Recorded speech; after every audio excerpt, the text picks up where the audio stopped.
If you are watching this the day that it came out publicly, let me just tell you that it's my birthday. Happy birthday, me! And you know what you could get me for my birthday? You could tell a friend about Cosmonarchy. You could make a social media post about Cosmonarchy. You could play Cosmonarchy. And you could also send some money our way. In the bottom left, there is a coffee link. That's pretty cool, too. That's also an acceptable thing to do on my birthday. I hope that you guys have a great my birthday and that you play Cosmonarchy. It's pretty cool. All about that grand scale RTS stuff without sacrificing the significance of the individual unit, the individual components. They don't turn into triangles or whatever on a battle map. They're still your homies. They're still your units. You still want to make sure that they get the job done. So I wanted to kick this prototype off by just mentioning that it is that day. I know that some people like to just sort of wait for other people to acknowledge that it's their birthday, but I actually think it's pretty cool that I'm able to release a prototype episode based on our regularly scheduled programming, just how it happens to come out on my birthday. Of course, it's coming out a day earlier for the monthly donors on our coffee page, one of the many perks you get. I've also, funnily enough, started recording pretty much daily utterances, if you will, daily recordings of the whatever I'm happen to be doing. Maybe I'm on a walk and I record that, or I'm just about to go to bed, so I record like an end of the day log or whatever. So every day there's at least one of those that goes up on the within like the donator section, the donator area on our Discord server. So hey, if you end up donating monthly and you hop into our Discord server, you too can get access to that sort of thing just by virtue of linking your Discord account to the coffee website after signing up on a monthly basis. And you can do so for as little as $3 a month, or as many as what I don't think there's a maximum, actually, just as much as you want. And yeah, it's pretty cool stuff. So if you want to hear me talk about like specifically what I did that day about the project, what I'm thinking about that day about the project, it's a little bit more, like if you like the streams or something, or even these podcasts, it might be a little bit of a flavor thing for you that you might like. But yeah, figured I would just throw that out there because I think it's kind of cool. Now, unfortunately, if I had recorded one extra episode prior to this moment, we would actually be recording episode 69 on my birthday, or dropping that on my birthday. That feels a little bit, so close. I could have done it, but no, it's 68. And, simulation theory, simulacrum theory, I don't know. I found a screenshot of me dying to zombie simulacrums in the latest stream that I did on the 10th of October. So I figured I'd throw that out there. Hope you guys are having a good time. And just another quick reminder before we get into the show proper. Yes, Acropolis number 1 still has open signups, or sorry, Acropolis number 2. I was just doing Acropolis number 1 related work, looking back at that tournament. I was doing a little bit of a reflection on the year of development. That's where we're going to go for our main topic here. But Acropolis number 2, the Gauntlet Stage A, has open signups until about the 25th of October, because it starts on the 26th. And I need a little bit of time to seed the first matches, assuming we get couple people signing up on the last day or whatever. So that is that. Right now we have 21 signups. Well, technically we have 20, but I'm pretty sure Arbuz is actually going to sign up.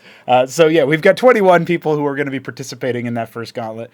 And the second gauntlet you can also play in if you don't make it through the first gauntlet. The second gauntlet also has 5 slots available instead of 4. So that is pretty cool as well. And then, I don't know. That's pretty much it. The second gauntlet will be opening up signups for the, basically like as soon as the first gauntlet locks in, the second gauntlet will open up for signups. And some people will preemptively sign up on the off chance that they don't make it in. I remember in the last Acropolis, we actually had, I think, 3 Crow and maybe Benno and Beaver do that. Something like that, where they were like, hey, I'm not sure I'm going to make it into this first gauntlet. There's some scary names. Well, there's some even scarier names now, homies. So yeah, you might end up seeing that happen. But all good, man. It's going to be a good time. So I just wanted to throw that out there as the intro comes to a close. We'll take away the coffee link in that bottom left, but you can find it in the description box as well. If you've been enjoying the content, I always encourage you to let it be known via your word of mouth, sharing it to people, telling people what you think about the project. That definitely goes a long way. I also encourage you to, of course, if you're able to and interested in, donate. But more importantly, I would just say give your impressions. Tell me what you think. Tell us in the community what you think about the project,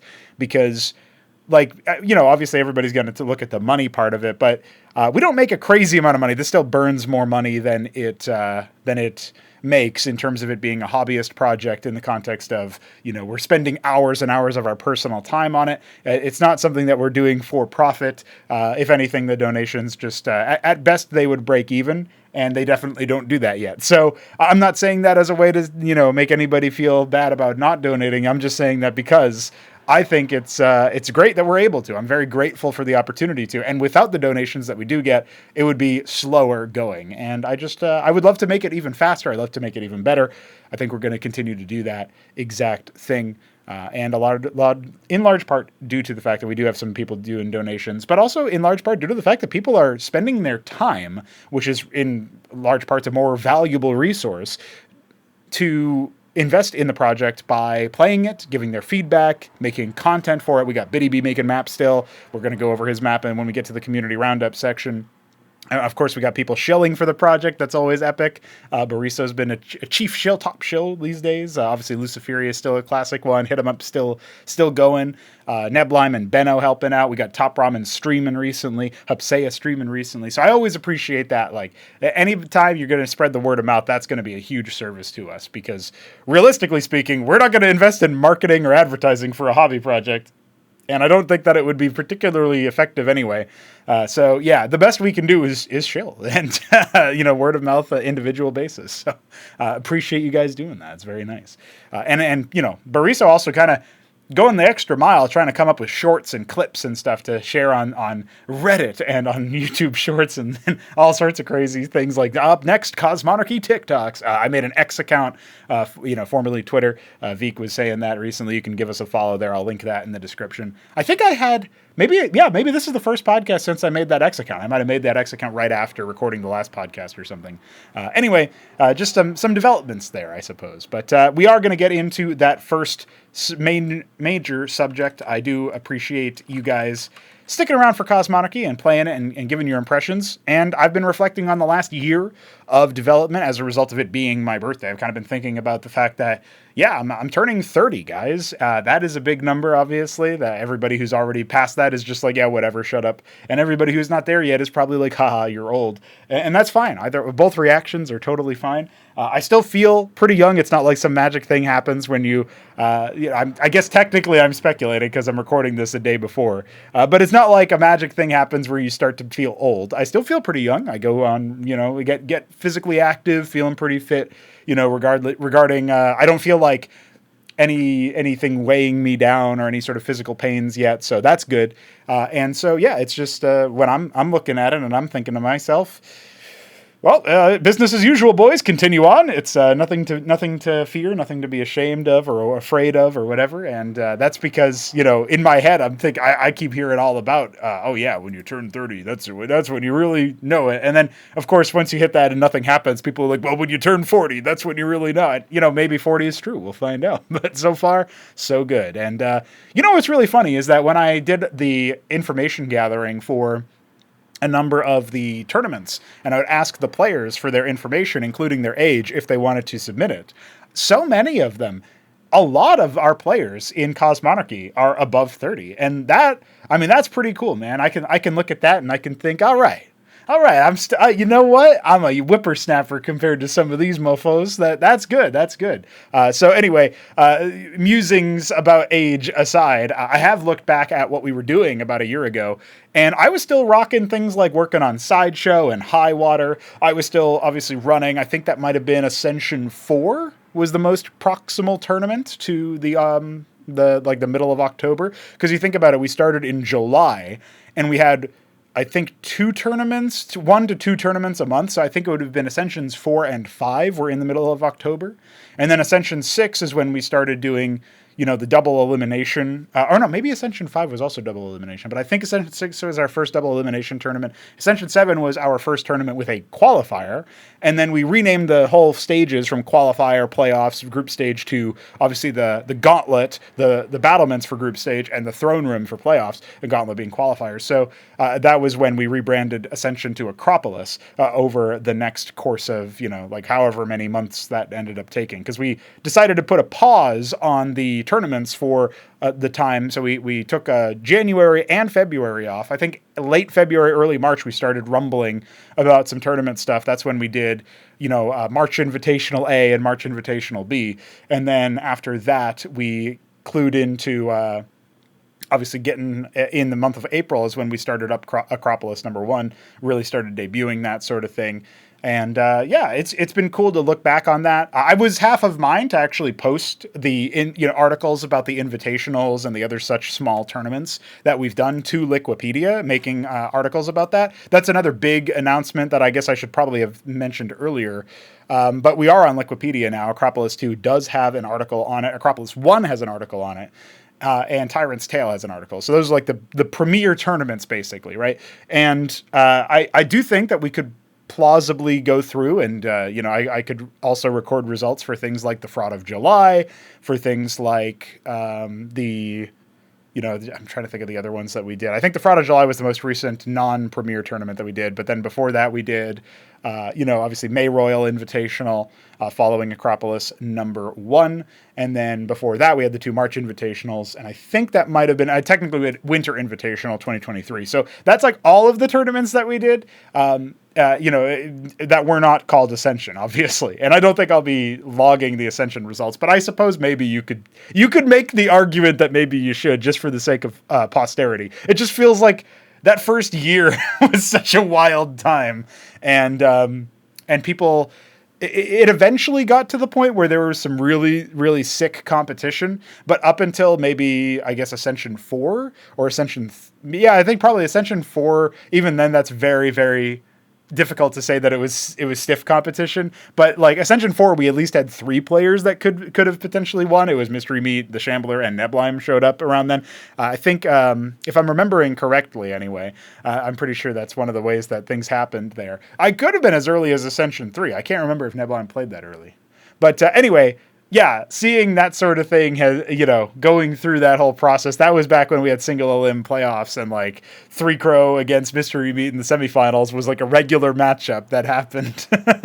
And the tournaments just took way less time, and we were all very goofy, and we didn't know what the fuck we were doing, and the players didn't know what the fuck they were doing. It was great. It was honestly really great. I still look fondly upon those times.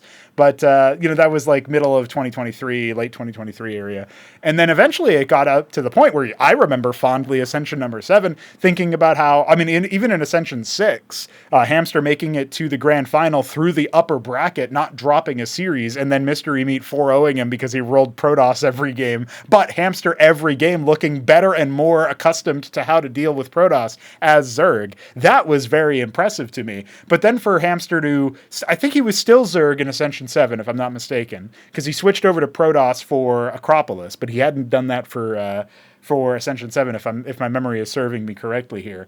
And he rocked up, and he did have to go through the lower bracket, right? He got, I can't remember who sent him there. It might have been, maybe it was Shambler that time. Or maybe, I think it was Neblime in the upper final, took him down. Anyway, Hamster had to go through this murderer's row, where on the same day, he gets through iSarcasm, who had defeated Veek in the previous round. That was Elimination 3. He goes through the lower final, and by the way, he was 3-1 against iSarcasm. He goes 3-1 against the Shambler, after that could have been a 3-0, but he kind of threw a match on Nitro Valley by trying to get into Tier 3 and being a little bit fancy. And even then, I was thinking, I don't remember if I said it on the cast, but I was thinking, man, Hamster, what are you doing? You're going to stress yourself out. You're going to deplete your energy reserves. And, then he rocks up, and he gets into match and series tournament point against Neblime in the grand final. It goes to all 7 maps, but he just can't get it across the line. I think once again it was on Nitro Valley, where he was so close to breaking Neblime with some kind of like all-in play in like the 6th map maybe.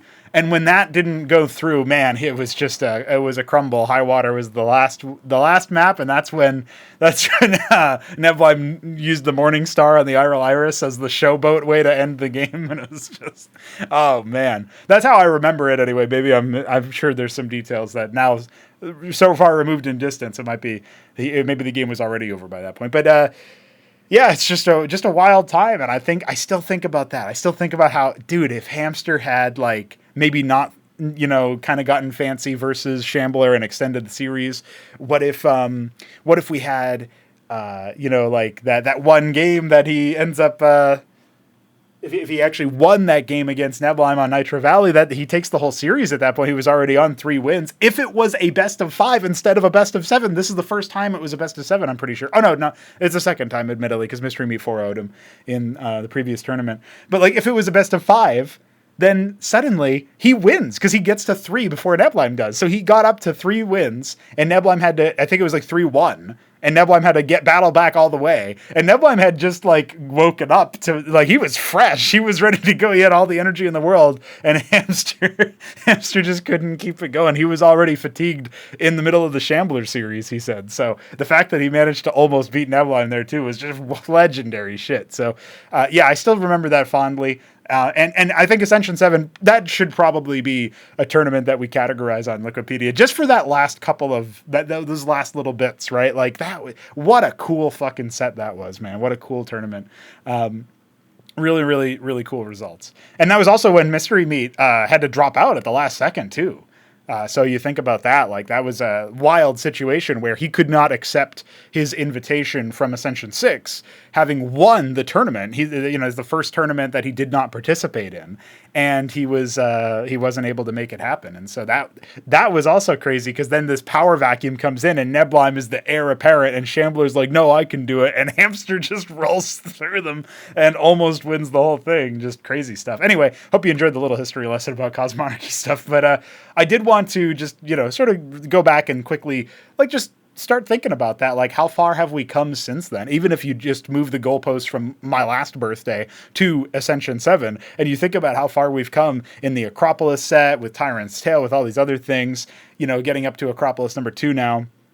I feel like we're in for a really cool tournament. We're in for some really epic times where we're going to see some really cool games and high level play just from the gauntlet stage too. Like, this is not a situation where you got to wait for even like the elimination series. If you go and look at the situation, I did just have to process a slight change because Benno has requested to be Terran instead of Protoss, which is pretty cool. Back to his Terran roots. But, we're going through and we got 21 signups, as I mentioned before. Even if that number doesn't grow, we're talking about, prospective matches that would happen would be like, I guess it would be like Veek versus Mystery Meat could very well occur in the the third round technically, but for those players because they're seeded into a bye for the first round, it would be their second round, and that's before the upper qualification as well. And then Top Ramen would probably play off against, I guess, maybe Smarty Cakes if he beats Jack. So that's like a sleeper hit because Smarty Cakes has been grinding. That's a bit more of a heavy upset.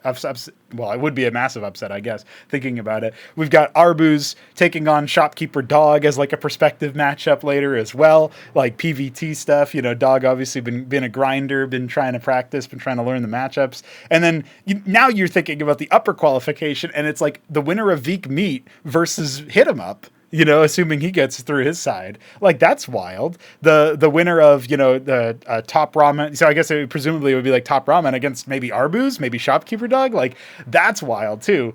As like an upper qualification match. Like, these guys they mostly have to play against each other in order to make it through, right? That's pretty crazy stuff. Now, I will once again remind people, it's a best of 3 set.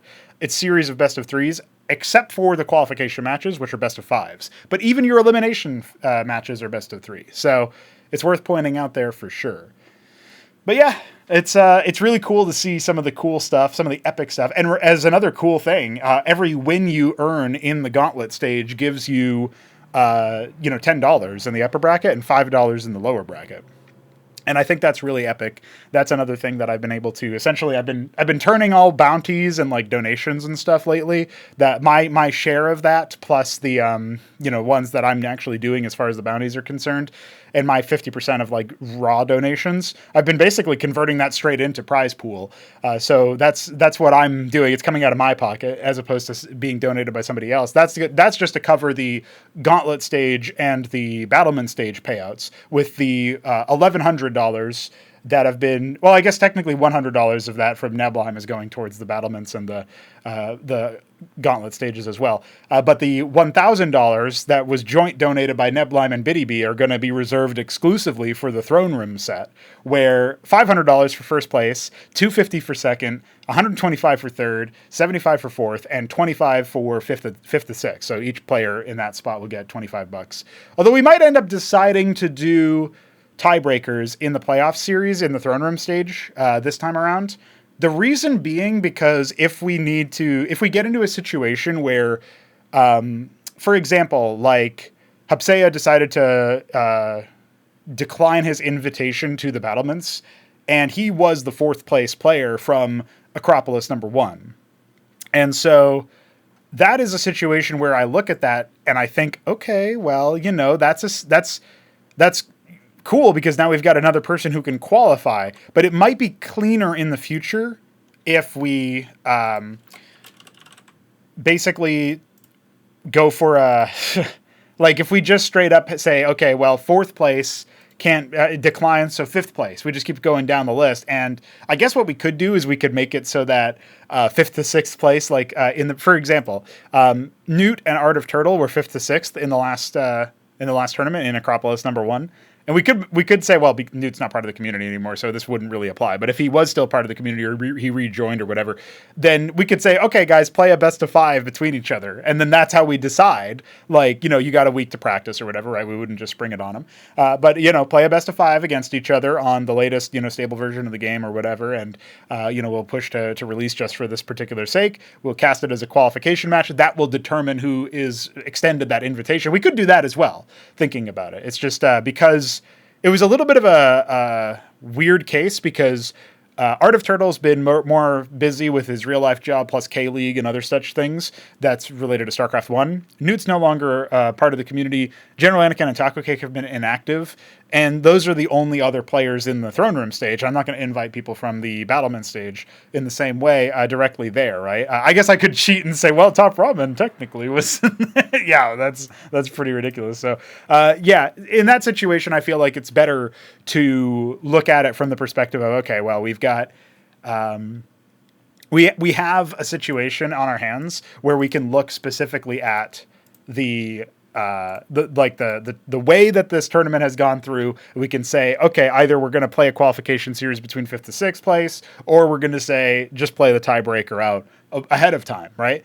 And that could also be used for prize pool. So it'd still be like a prize money situation where maybe in this situation, instead of doing 25 for each player at fifth to sixth, we would say it could be like, what would you say? I guess it could be like 40 and 10, or it would be like 30 and 20. I think because it's a split of share between 50. So it could be like 35-15 or 30-20.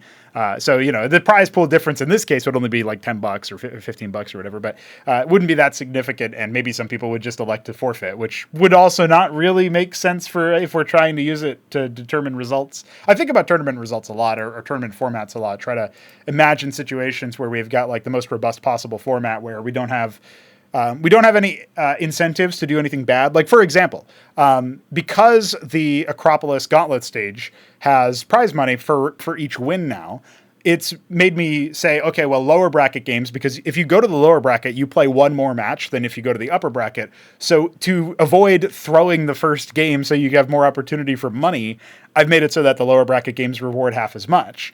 And I've also made it so that the second Gauntlet Stage B, is going to afford less prize money than Gauntlet Stage A, which is to avoid farming the first Gauntlet and then throwing the last game so you can go into the second Gauntlet. I don't think anybody would do that in this community, but I would prefer to not have... It's sort of like conflicts of interest. I'd prefer to not have a situation where there's any amount of incentive to do it, even if it's a very small incentive in the case of the prize money value or whatever. And so like it's almost like the idyllic construct of it. And many people, and maybe even myself included, would say, well, it doesn't really matter because that's not that big of a deal. But in practice, it might not matter for this particular case, but in principle, I think it is a good thing to try to hold to. Anyway, that aside, that's like one example of why I've tried to do stuff like that. Also one of the reasons why you tend to reward the first place finish the most, because that means that it's the incentives are aligning with the like the cash incentive will align with the glory incentive or the social status incentive or whatever you get, the competitive incentive of like, I want to be the champion, that kind of stuff, right? So anyway, I don't know, some musings about that as well. But we have come a long way since Ascension number 7, since all of those Ascensions in general. We have come a long way since my last birthday, and that is a pretty epic gift to just kind of look back on that and say, God damn, we released the tutorials. I was still working on the tutorials around my birthday. We got those out. We also were able to further develop the Ascosi plans and get pretty close to the iScript extender. That would be one hell of a birthday present if X405 comes online and he's like, hey, buddy, I got your iScript stuff right here. No, but it could happen in the month of October, which would be really epic. Obviously, we wouldn't be syncing it with the live version of the game, because we would want to make sure it's vetted. And if you're playing a tournament version with a massively different tech in the background, new libraries active in the programming side and all this other stuff, like, new data structure or slightly modified data structure for the iScript stuff. Yeah, I wouldn't want to vet that for the purposes of the tournament. I guess I would want to make sure it was vetted, rather than just push it. And so I don't know what we're going to do for that. Like, are we going to have are we just going to push that to pre-release? Like, how are we going to do that exactly? I don't know. We'll have to think about that. Maybe we'll wait for the tournament to be over to actually exhaustively publicly test that and just be testing it in internal builds. And maybe we'll even figure out a play. Like, one thing that I've long thought is that people who donate or people who have earned the Fraudience member tag on our Discord server, which just means they're really active in the community, seem like cool people, aren't going to they're not going to wig out over, any sort of ideological differences, or like if people, whatever, like they're cool. They're fun to hang out with. They're really invested in the project. They're very active in the server, that sort of thing. And I do occasionally do audits on that as well to say like, hey, you haven't been active lately. What's going on? And again, if you're just a cool person, then I don't care. But if it's like, hey, I just gave you access, and then after a while you just kind of ran off, then that's the kind of thing that I think about, like maybe musing out, right, weeding out. But regardless, those kinds of people would be the first people that I would come to say, you guys are invested, you guys are doing stuff. Let's put up a test build for you to check out, and you can just report if you have any issues. Same thing for like testing single player campaign content before it reaches the public eye. Same thing for I actually posted the video that announced Acropolis 2 to basically. I did exclusive access to that for the donators at first, so that I could say, hey guys, what do you think of this? Give me feedback. Is there anything I should change about it? And, people were just like, hey, this is a really fucking cool video, dude. And so, that was pretty sick. And so, that's the kind of thing where it's like we're using that as a way to as sort of alpha test, beta test, whatever you want to call that, because those are the people who are very invested in that sort of thing. And so I think that's like, those are the people who want that kind of perk and don't see it. We're not like dumping it on the average consumer of the product and saying, hey, this is an early access game, you should test for it.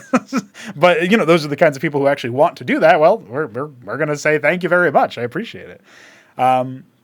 With that said, there's a couple of things that we still obviously want to do. We have aspirations for, the first of which being obviously releasing the Ascosi, and that's requiring the iScript extender, which we will initially be using to pad out existing unit rosters for Zerg and Protoss, particularly. A little bit for Terran. You think about stuff like the Tensender, which is the anchor that is tier 3 and will allow you to sort of move around and stuff, but still shoot properly. It's like a weapons platform more than it is that kind of garrison, and so I do like that idea. You think about like the modified version of the Cuirass that I've been working on behind the scenes, where it's supposed to be like a walking anchor, and so there's that as well as an option where you garrison it and then it can deploy to turn into like a stationary target, similar to siege mode, right? Its siege mode is because like we called them different things, right? If you think about it, it's like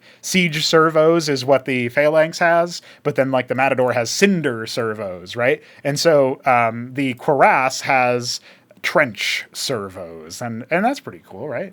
Obviously, the Shaman has visionary servos, and then the Savant will have I don't know what we're going to call the Savant's one, because the Savant is also going to basically have like a turret almost that deploys, and that, he gets grounded in. That's what his gun is going to turn into or whatever. And so, it's kind of cool, like a bipod type deal or whatever. There's all these things that I would want to do that we are waiting on iScript to further pursue, Escozy being chief among them, but not the only thing, right?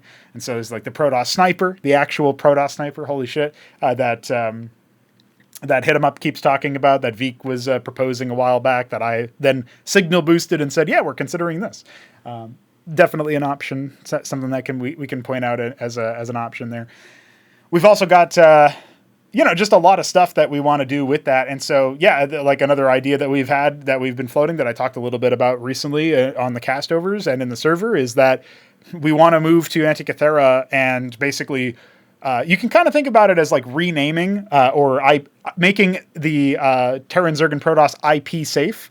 And they would be pretty different than the Terran Zergan Protoss of the StarCraft 1 area, right? We already have a lore rewrite that I did where it basically reinvents Zerg's biological structure. And Terrans aren't that different, but they're also just humans, right? And then Protoss obviously work very differently as well.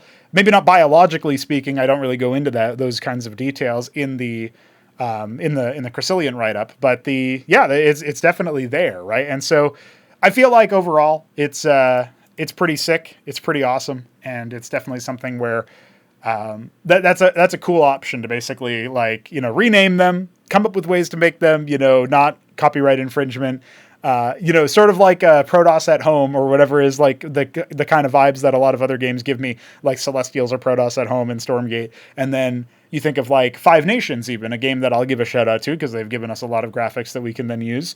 But Five Nations is an example of they've got Zogarn for Zerg, and they've got Athriels for Protoss, and they've got, I guess, Federation for Terran. And they also have the Cylon and I can't remember the Thorun, which are not really analog. There's no analogy to, or there's no analog to any of the existing races from StarCraft. If anything, like the Cylons seem kind of like dark Protoss, and the Thoruns seem like, more powerful or brutish Terran. So it's not really like, those are around the corner from existing concepts, I guess.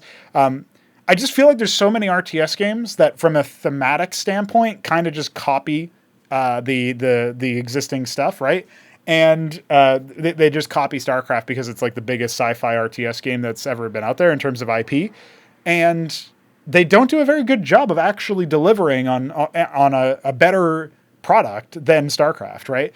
They don't even really do a good job of delivering like a different product, but it's still evocative of StarCraft. It's usually just like slop, especially you think about like the modern RTS games like Stormgate, where they do technically have like the Terran, Zerg, and Protoss as far as like the analogies go, right? The analogs. By the way, I never remember if Stormgate was the one who was supposed to have a fourth race. That might have been Immortal. Maybe Immortal does have the fourth race. I know Zero Space has more than 3 races, so maybe they have even 5 races. But one of their races is like mostly hero units or something. Isn't that true? Anyway, that Zero Space is a fucking mess. And regardless, like I'm looking at all these games that are coming out, and I'm thinking, we could literally just do what a bunch of other people have tried to do, which is, we've got Protoss at home, we've got Terran and Zerg at home, whatever. Like, have that and just be like, yep, okay, great. Now we have... let's just do it better than everybody else, right? I was even speculating, I was sort of postulating, if you will, like, what if we went the approach of doing, like, we renamed the Terran, Zerg, and Protoss to other things that still had T, Z, and P as the letters, because then we could actually say, oh yeah, I'm playing TVZ. I don't know if that's actually a good idea, because then if you're trying to search for a matchup on, like, say, YouTube or on the internet, and you're typing, like, Cosmonarchy TVZ or whatever, you're going to get a bunch of results from, like, actual Cosmonarchy matches, but also StarCraft matches, because it's the same stuff. So that's probably not very good for search engine optimization, for it to be unique enough to actually catch. Although internet searching is just terrible anyway, so I don't really know what the solution to that is. But as a thought process there. By the way, I just noticed that you can see the word man inside the prototype playlist link. That's pretty awesome. It also ends in 3 man. Yeah, I guess this is the point where I quickly flash the coffee like, oh, become a 3 man at the coffee link. Oh. If you're not really embedded in this community, you're not going to know what the fuck I just said, but that's okay. Just send me money, dude. Going forward, I do think that we'll have some interesting ideas across our desks. I was already thinking that, like, the Terrans could basically be the Retons from Ember Seat. The Protoss could probably just be the Githrovans, and the Zerg could be something new. Obviously, the analog in Xibalba is the Zeth, or sorry, the Orlithray. But I was thinking we could just take that and rename them to Zeth, because I don't know that I would actually want to try to convert the Zerg assets we have into what I'm imagining the Orlithray are. They would play very differently anyway. So if we're just thinking about, like, you know, I can kind of play fast and loose when it comes to the Ember Seat races, because we can say that this is taking place before the Ember Seat unification happened. So it's like millennia before, and the races are a little bit different anyway. And then for the Githrovans, they've been around forever as well. So I can also play fast and loose with them and have them, you know, have evolved into whatever their final form is in a more complete Xibalba title. But the Orlithray, I'm not really sure about in the same way. I don't know that I would like that. Maybe we would keep them with Zeth. But that being said, if they were the Orlithray, I mean, I don't know. I have to think about that, because then we have the race prefixes, including the Escosi for A, would be A for Escosi, R for Reton, which is random. So I don't know if I like R for anything, thinking about it. But maybe it's fine, you know, whatever. And then the other one would be obviously O for Orlithray or Z for Zeth, right? And then G for Githrovan instead of P for Protoss. So, you know, like, we'd have to get used to saying these newfangled matchups, like, oh, I'm playing some, just playing some GVO right now. I don't know what that does sound like AI generated almost. Like, wait, what? And the hardest matchup in Xibalba is the GVO matchup. That's really difficult. I don't know how to win. Yeah, I could imagine people doing that in the future. That's pretty cool. I will say, just like having articles on Liquipedia is already blowing my mind, because I'm like, what the fuck? That's crazy. I can't believe we're on Liquipedia. That's awesome. So eventually, when people are talking about hard matchups in my game, I already feel pretty giddy when I see people streaming the game and, like, really playing it massively well, in terms of, like, I saw Hapsea playing a great game against Gerald Storm. I saw Top Ramen playing a great game against Neblime. You know, these are really exciting things where I look through that and I think, God damn, dude. God damn, these are epic. And, you know, that's my thing. They're playing and in that moment, I'm just, like, reveling in that fact. And of course, it's not actually in reality only my thing. It's the community's thing. It's Veek's thing. As many of our ideas pooled together, and it wouldn't have been possible without this awesome community and without people like Veek, iQuare, who's not actually dead. I don't know if anybody knows that. He's still alive. And X405 more recently, Knave and more distantly. You know, people who, DF and Solstice and Balethal and all these people who have contributed in Oslix for the music. Shout out to that. We got a new guy doing music, by the way, for, I think he wants to do some in-game tracks for the Zerg or something. He's going to try his hand at that. He contacted me via email. That's just another really epic thing, is that as the project gets bigger, people just come up and just say, like, hey, you built this thing. Can I just give you something for free? And it's like, oh, okay, great. Yeah, that's awesome. Thanks. Yeah, so there's all sorts of stuff like that. People offering voice acting services, people offering, you know, all sorts of things for me. It is really awesome. And, you know, that's just something that I hope to constantly continue to say yes to. You know, I'm just trying to find a way to make everybody who wants to be involved in this thing in whatever ways they want to be involved. If it can make sense in the project, I'm trying to make sure it happens, because that to me is purely collaborative. It's really awesome. It's really epic. And it's something that I think is to be proud of, that the community is in, you know, directly responsible for a lot of that stuff. But when I'm watching a stream and somebody's doing something really epic, the first thought in my head is, fuck yeah, my game is being streamed. And so I hope people don't take offense to me in that moment, thinking of it mostly as my creation.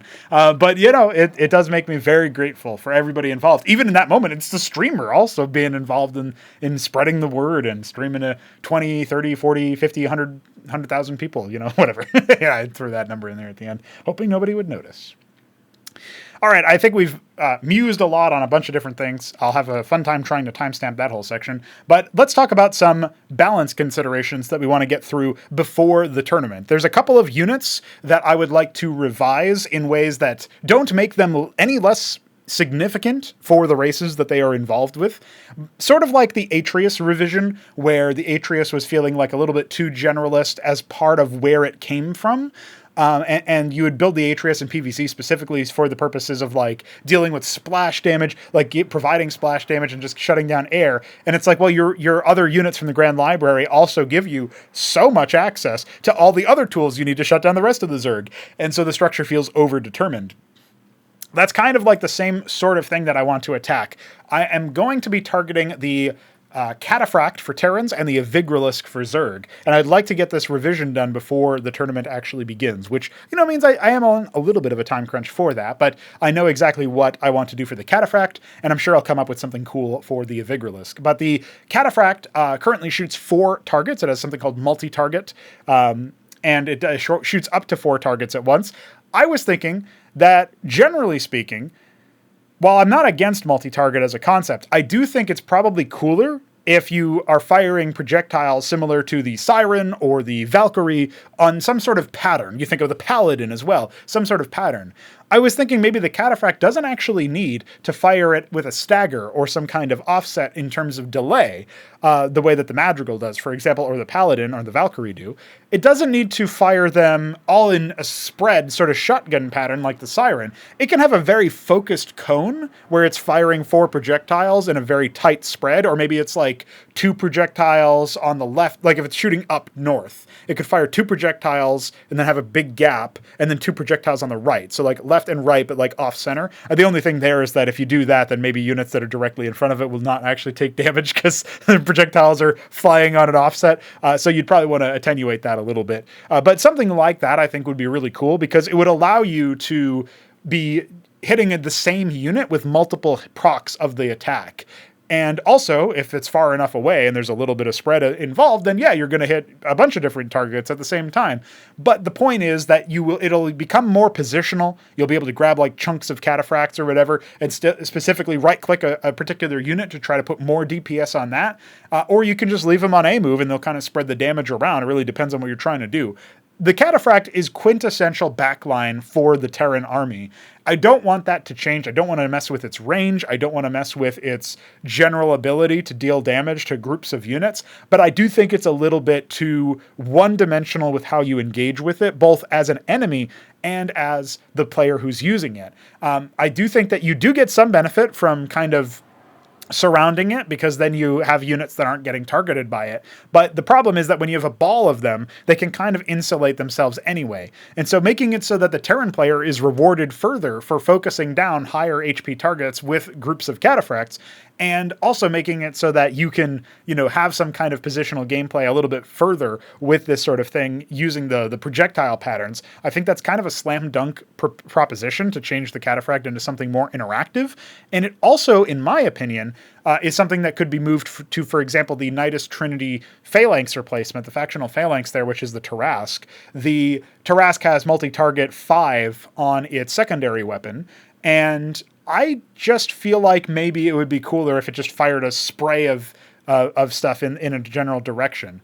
And we should probably think about that for the Avigralisk and the Acropolis as well. Maybe instead of doing something like what we were talking about for the Cataphract with the projectile spread, we could do something like the Avigralisk will, kind of target an area and then up to 4 units around the, like say it fires like a big projectile, or it's not really a projectile, but it has like the sunken colony circuits caesiant tendril that pops out of the ground. That tendril, imagine an upscaled version of that erupting from the ground. And then, that tendril would then basically be like the spawn point for other smaller attacks that would maybe radiate outwards or something. Almost like, you think about the Lekizalisk spine attack that goes in a line. Imagine if it kind of radiated it out in a circular pattern. That might be reserved for the Acropolis because it sounds like a very powerful ability. But we could do something with like basically having positional gameplay to the projectiles instead of it being guaranteed damage. I think would go a long way to making the units less frustrating to play against, but also still providing power. Like the Avigorlisk provides power to the Zerg army, the Cataphract provides power to the Terran army. I don't want to take the power away. I just want to modulate it to be requiring a little bit more skill to implement, and also cooler, flat out just more interesting and thematically cool. So hopefully those kinds of pitches, and again, the Avigorlisk I'm less certain of. I don't really know what I'm going to do about that. Yeah, I'm just sort of wild riffing on that one. But hopefully that kind of thing for our Terran enjoyers out there would be interesting. Another thing, by the way, that we could do if we decided to take away some of the one-note nature of the Cataphract is we could go in and say, hey guys, we're doing this to the Cataphract. Let's make it a little bit more nimble. Let's make it slightly faster. Or, let's make it have a slightly better turn, rate. Or, something small to push it in a direction where it feels ever so slightly more immobile. It doesn't have to be a big change, but that might be something to almost like saying yeah, you got to pay attention to your army a little bit more by managing it, but we're also giving you the ability to actually manage the unit a little bit better too. Or, maybe instead of touching its mobility, maybe we, drop the attack cooldown slightly or something to say that yes, you have to micromanage the unit more, but you're also getting more out of that if you do micromanage it, stuff like that. Offering a little bit of an olive branch / trade-off to this situation where if you just blindly A-move with them with no micro, they're probably going to do worse. It's not even a guarantee, by the way, but they're probably going to do worse. However, your opponent can micro around them better, and you can use them with their micro in a different way as well. There's just things about that I think are satisfying. So I wanted to point that out. Part of me wants to make the Cataphract not collide with small units again, or not again, but similar to the Uptekton and the Penumbra. I'm almost thinking maybe we should fracture that out a little bit more, because there's Titanic Stride for the Penumbra and the Uptekton, where they don't collide with small units, and, well, they only collide with other Titanic units. But I'm almost wondering if maybe the Cataphract, because the Cataphract does stop, the Cataphract stops the Penumbra and the Uptekton movement, just like the Pariah, the Archon, the big units do stop it. I believe. Yeah, they collide with Titanic units, but small units like the Maverick don't. I'm almost wondering if maybe we should have a class for those Maverick type units, because imagine Cataphracts, but you can move bio under them, right? That would be really thematic, whereas that's a very different value proposition than if you mix them with Ramses, Durandals, units out of the Fulcrum, and maybe Blackjacks might be included in the bio sort of conception where you can put Blackjacks underneath the Cataphract. They might have to be rendered smaller and have less of a collision size as a result of that, but maybe they should do that anyway. There's these things that I think are worth throwing out there. So anyway, there's another idea that just came to my mind, because I was thinking about how epic it would be to have the Cataphract be something that you could move without it colliding with the bio units. And then, I guess there would be a concern about clerics healing it, but also being kind of hard to click on because they're underneath the Cataphract or whatever. But, it's just an idea, throwing that out there, seeing what people think of it. And that is where we find ourselves when it comes to balance considerations. Those are the two main things. We have revised Psionic Storm, and it feels, I think, pretty in a fair spot, pretty reasonable. I'm not 100% sure about anything. There's a couple of things that I'm not sure about. I will point out a lot of tier 3 is probably super busted and super OP. The Avigorlisk is one thing where it feels maybe not necessarily busted, but just kind of boring almost, or the concept didn't really quite land the way that I was hoping it would when I first came up with it, over 2 years ago now, probably.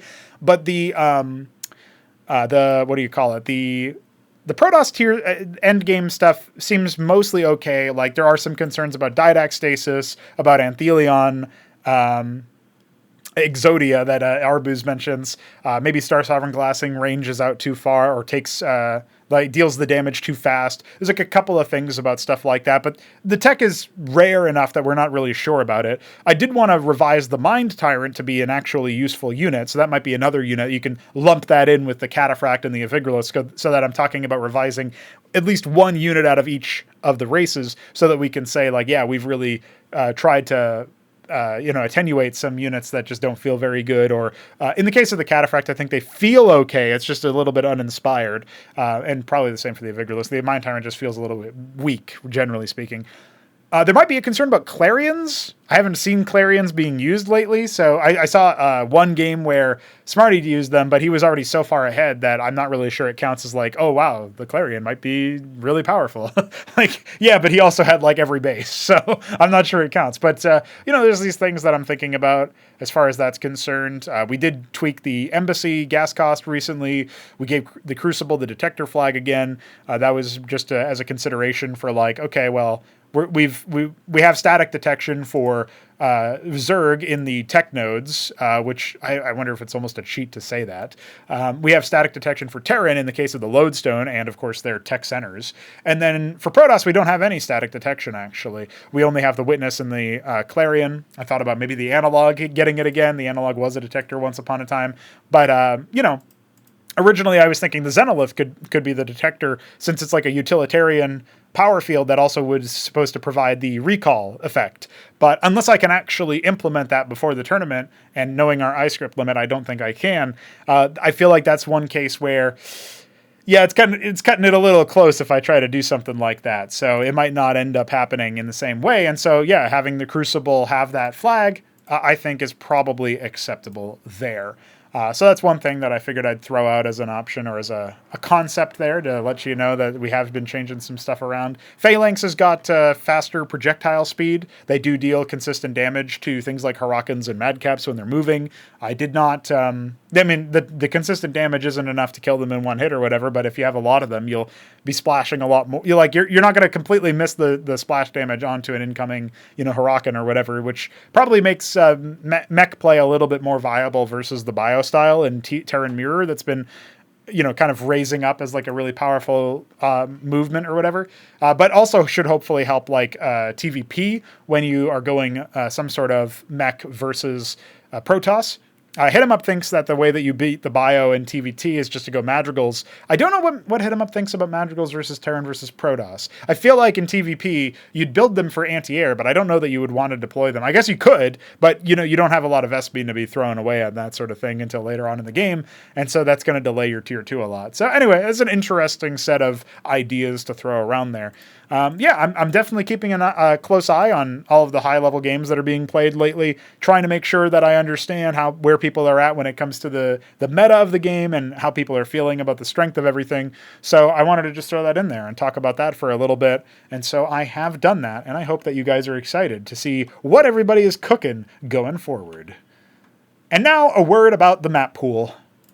There are some maps in Cosmonarchy that have certainly stood the test of time, even with me not necessarily knowing if they would. Just looking at things like Impetus by Veek7 is a map that people seem to quite like. I keep looking at it and thinking, shouldn't this be really bad for Zerg, looking at the distance between the main and the natural, and the big wide area and all this movement and stuff. And it doesn't have the highest base count, admittedly, although maybe that's a little bit fugazi, because it does have a decent base count overall. It's just like one of those maps where it's really hard to actually secure the last few of them, but that can make for exciting games. I would say Cold Sweat seems fine. It's another Veek7 map. He's recently updated Muspelheim with an extra base, which I think definitely added to its macro capability. And what was the other one that he updated? Not Penumbra. Is it Penumbra? No, Pendulum. Penumbra's the unit, obviously. I don't know why I thought it was that. But yeah, Pendulum got updated. I feel like it's probably still a few changes away from true greatness, but seems like an interesting idea to put the neutral hostile Spraith Cesians there. I feel like you could probably get away with just 1 or 2. He put 4. Might have been a slight overcorrection. He even himself said that. He's not 100% sure about that. There are some maps out there that are still, being evaluated, even though they're in the Class 1 pool. That's like, is Oblivion still Class 1 worthy? Has it been solved? It does feel like a really cool, like, standard macro, or I guess it's like a middle of the road map where you can kind of go between a bunch of different options, right? You can change all sorts of stuff. I'm looking at it and thinking to myself, yeah, dude, like, the way that this is set up, I guess the only real criticism I have for the map is that it's very visually samey. And so it is due for a visual refresh. And maybe for that reason alone, we might pass over it for this coming tournament. But as a map, like in terms of its design, I think it's quite good in terms of how the games play out. So I think that's one that's pretty good. I guess I would also say that I'm not 100% sure if we want to keep, like Genesis Y feels like a map that's more on the fast-paced side, and it does have the ability to go macro. Is you have to have a very mobile army, and there's not really actually that much distance between you and your opponent, right? So I think it's kind of interesting in that front, right? It's 96 by 128, so it's a smaller set. It's obviously based off of Blitz Y or modeled after Blitz Y or whatever. That map, by the way, has a Liquipedia page, as does Impetus and Oblivion and Cold Sweat. So pretty cool stuff there. I think Rage Slave, I don't know. This might be a controversial take. I'm also the one who ported Rage Slave. I don't know if Rage Slave is that good in actuality. I do think that it lends to some very frenetic action. There might be value in keeping it in the pool. It's also a 3-spawn map, which we have very few of in contention whatsoever. So, on that front, it might be cool to say like, hey, dude, just keep it in for that one reason alone. And maybe I will, honestly. Like, that might be a good enough reason. It offers something different in terms of the pace of the game, and it offers something different in terms of the number of spawns, which is also really interesting. But I don't know. I'm interested in people's opinions on Rage Slave and how we might be able to improve it, because as a map, I do think that maybe it's it could be better, right? It could be a little bit better. In fact, you know what? As I'm going through this, I think it would probably be really cool to just open up the Liquipedia, since I was talking about that anyway. And let's just actually look at this stuff, right? So if I go to the browser view, you guys can see that this is Rage Slave. We'll open up the map image here. Yes, it says WebP. This also bricks. Every time I save a WebP, I have to restart my Windows Explorer. I think that's a little bit weird. So this is a nice, easy way. If the map's already been played in one of these tournaments that we have, I can just pull up the map image on the fly, which is pretty cool. But yeah, like Rage Slave has this problem, I think, where it is quite difficult to defend some of the angles of attack, partially maybe because of this unbuildable terrain. That could be like a significant reason why. So I wonder if maybe it's worth thinking about minimizing that. I wouldn't remove it outright, but maybe like, ducking it in a little bit or something might be something to try. There's obviously like the treasury in the middle. That's also, I think, pretty interesting overall.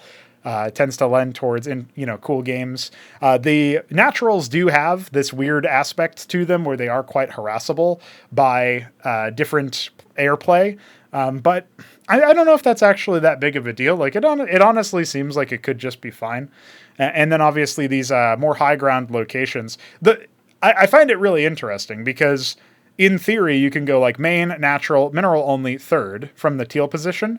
You go towards 9 o'clock for your third gas base or your fourth base overall. And then if you think about the red position, the corollary is supposed to be like what? Main, natural, mineral only, I guess low ground base. And you can also go for this. So like the fact that it's rotationally symmetric and it's not quite actually symmetrical is really interesting to me, because the third base here, the mineral only base here, like if we wanted it to be rotationally symmetric, we would want to take this base and migrate it over here before this bridge, and then it would be symmetric to that. And then this base over here, the blue base, right at 3 o'clock, you'd go main, natural, right, and then I guess you'd have to take this and move it down here somewhere by this bridge so you could pivot towards this high ground base. It's kind of interesting that like the middle of the map's not symmetric. There's a bunch of things about it that are not symmetric, and it still gives you functional games. I think this is a good way to disprove the idea that you need symmetric maps in order to make something that works. Obviously, Brood War has had a lot of asymmetric maps before the symmetry tools actually existed or whatever. So, that's something that I think is worth pointing out as an idea. Sorry for flashbanging you about Liquipedia, by the way. I don't know why my dark mode stuff doesn't work. Maybe I can set it somewhere over here. Let's go to appearances, skin preferences. I don't know. I would think dark mode would be in here as a thing there, but it isn't. So maybe Liquipedia Brood War doesn't have a dark mode. I don't know.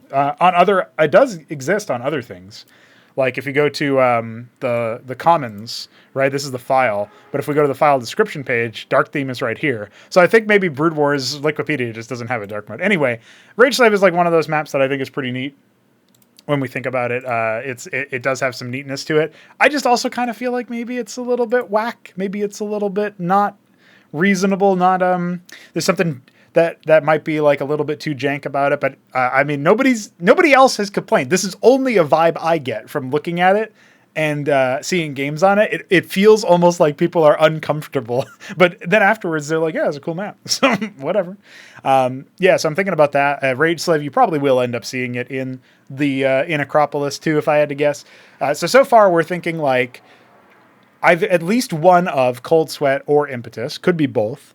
We're thinking probably going to keep Genesis Y because it does give you something different. So those are 2 to 3 2-spawn maps. Remember, our map pool has to be eight 1v1 maps, or like 8 maps played in 1v1s, and then 1 FFA decider map. So, Rage Slave exists as potentially another map for the 1v1s that would bring us up to, we'll say 3 maps so far. And then the 4-spawn maps, Blackwater Bastion, I wanted to hold on to, so I made a couple of decor updates, but also I tweaked the resources a little bit, tried to smooth them out ever so slightly. That was like a recent update that I did to it, and I think that definitely will help smooth things out overall. Like, one of the things that I did was I took the 3rd bases and made it so that instead of those having more minerals, the 4th bases had them, the cardinal bases. That's like 12, 6, 3, and 9. And so those are the bases on high ground. So them having more resources, but also being more defensible, is like a different value prop than what you were getting before, when you had the 3rd bases be the ones that had the more heavy amounts of minerals. So that's a very subtle change overall, but it might help push it in a good direction. Check Stealer is a port of Kickback. I think I'm of two minds on that map. On the one hand, I almost think about it like Rage Slave, where it's like a map that there's a lot going on about Check Stealer that I look at and I think, God damn, imagine if this was, like, is this really like, because it's such a permutation of how the game is played normally with the different bases. Is this really like, do we want there to be maps like that where it really heavily impacts the builds that you can do? And then I look back at like Infinite Velocity 2 and how that was a case. I think about, I guess we didn't really have something like that for Tyrant's Tale. The closest we had to something like that as far as permutations go was actually Rage Slave, probably, because of the neutral ministry or neutral treasury in the middle of the map. Maybe you could argue like Derelict in Acropolis #1 with the corner bases that had the neutral ministries that you could harvest from and stuff. Or return to, I should say. Yeah, okay, maybe there's something like that where that really changes what builds are possible. I don't know, Check Stealer feels like it pushes the envelope in that department. So I wonder about that. Like, is that too gimmicky? Is that too much? Maybe we include it just to see if that's true, just to test that theory that maybe it is too much. Because it has gotten a lot of play, it might be worth throwing in there because people are going to be familiar with it. It is also a StarCraft 1 pro map. Like, it is in the current SSL bracket as far as the tournament goes. You can play on Kickback. So, I mean, maybe just in terms of it being a familiar situation would be a good option to throw in there as a way to say, hey guys, like, here's the tournament map you might be familiar with from StarCraft 1, but here's how it plays differently in Cosmonarchy. Like, that might actually be a cool thing. I don't know if people are going to be as familiar with Neo Rush Hour to the same degree, which is what Rage Slave is based off of. Paradise is based off of Dante's Peaks, might be worth, or, I think it's Dante's Peaks singular. Might be worth throwing that in there still as a 4-spawn map. Do we keep Maxium? If we don't keep Maxium, then, because I wasn't, I think Radium is a fine map, but I'm not so sure that it's, it would definitely need the visual issues in the middle sorted out at some point. I'm not so sure it's the map that we would need. Whereas I look at Maxium, I feel like it's still cool that there's a 4-spawn thing. I think the treasuries in the 12 and 6 are really cool. It's just it's a good middle of the road map, like you can do a lot of things on it. Seems like a fine map, like it's certainly in contention. So I could easily see all of the 4-spawn maps that we have in the pool being included in Class 1. But we're not just looking at that. We're also thinking about, like, okay, the other Class 1 maps that I didn't cover in the 1v1 section, because I mentioned Muspelheim already, I mentioned Oblivion already. It's Old Scars by JujiK, which I still think is a good map. Like, I look at that map, and even though it didn't make it into Acropolis #1, JujiK I don't even think was around back then. It didn't make it into... it didn't make it into Tyrant's Tale. I still think it's a pretty good map, all in all. I do think the 3rd base is really quite difficult to defend. It does have 1 extra mineral field for your trouble. I don't know if that's actually enough to make it happen, because there's 3 angles of attack into it. That might be a little bit too much. I'm not really sure what you could even do about that structurally to change it, though, because unless you were to put it on high ground, which is really hard to do in this current map's structure, I don't know that you could really, like, could you seal off the pathway that leads into the middle from a diagonal angle between people's 3rd bases? I don't know, But then it's not like you can ignore that base and just expand to the north or south, because if you do that, then you're kind of in a in a bad place as well. So I feel like those are maybe a little bit of a fundamental issue to try to get this into a macro game. If it's a matchup that allows more safe expanding and more like slow grinding, if it's a Terran mirror, or if it's like Terran versus Terran, or maybe even Protoss mirror, it might be fine. But I think any matchup that involves Zerg is probably going to be either Zerg is in an overwhelming advantage because they can do a crazy concave surround on the third base, or Zerg can't actually expand very safely based on early tempo. And so it's like it becomes much more of an early game map is my speculation. And I think ZVZ would be the same way, although maybe not. I don't know. Maybe ZVZ would actually be fine. It's hard to say. Anyway, I figured I'd throw out all of these ideas just looking at it. That map might not end up surviving in Class 1, but there's a couple of other maps that are still worth looking at. And the other map that's in Class 1 that may end up being added to the pool would be Spinal Tap. It's a port of Vertebra commissioned by Pr0totype. We did cast some ZVZ on it very recently on the channel. It was the last game in the video that was released on Saturday, the 12th, by the way. And so that was a Hamster versus Gerald Storm game. That was pretty cool. I also saw some really cool games between Dog and Top Robin on it. I think I know Hit 'em Up has played it a lot, and he said that he likes it. There's just interesting things about it. There's some wall assists on it with the mineral fields that you can mine out if you so desire to deplete them. There was a point where I think Dog was fighting Ramen and he depleted the mineral field, or maybe it was Cannoli versus Smarty. Anyway, there was somebody who mined it out. And somebody was like, "Oh my god," or I was like, "Oh my god, who mined that out?" Like he got it within one return of depleting, right? And so anyway, there's like little things like that you can do to try to bust the wall in a sneaky way. You use your scout worker to grab the mineral field, then maybe run to the ridge or something to harvest the gas, and then you use that trick to grab the mineral again and deplete it. Like little things like that you might be able to try to do. I like that kind of move overall to just make it so that, well, suddenly this is unwallable, sir. Good luck. You cannot make a tight wall anymore. Stuff like that is kind of neat. Anyway, Spinal Tap seems like a really cool map, and it does have a very different aesthetic associated with it as well, which I think is neat. So something to throw out there as a potential fit. I do need to improve the visuals of the ramps in the middle of the map, but besides that, I do think that it does work pretty well. And so, it might end up being a map where I'm not sure how you would safely secure a third base on this map in certain matchups.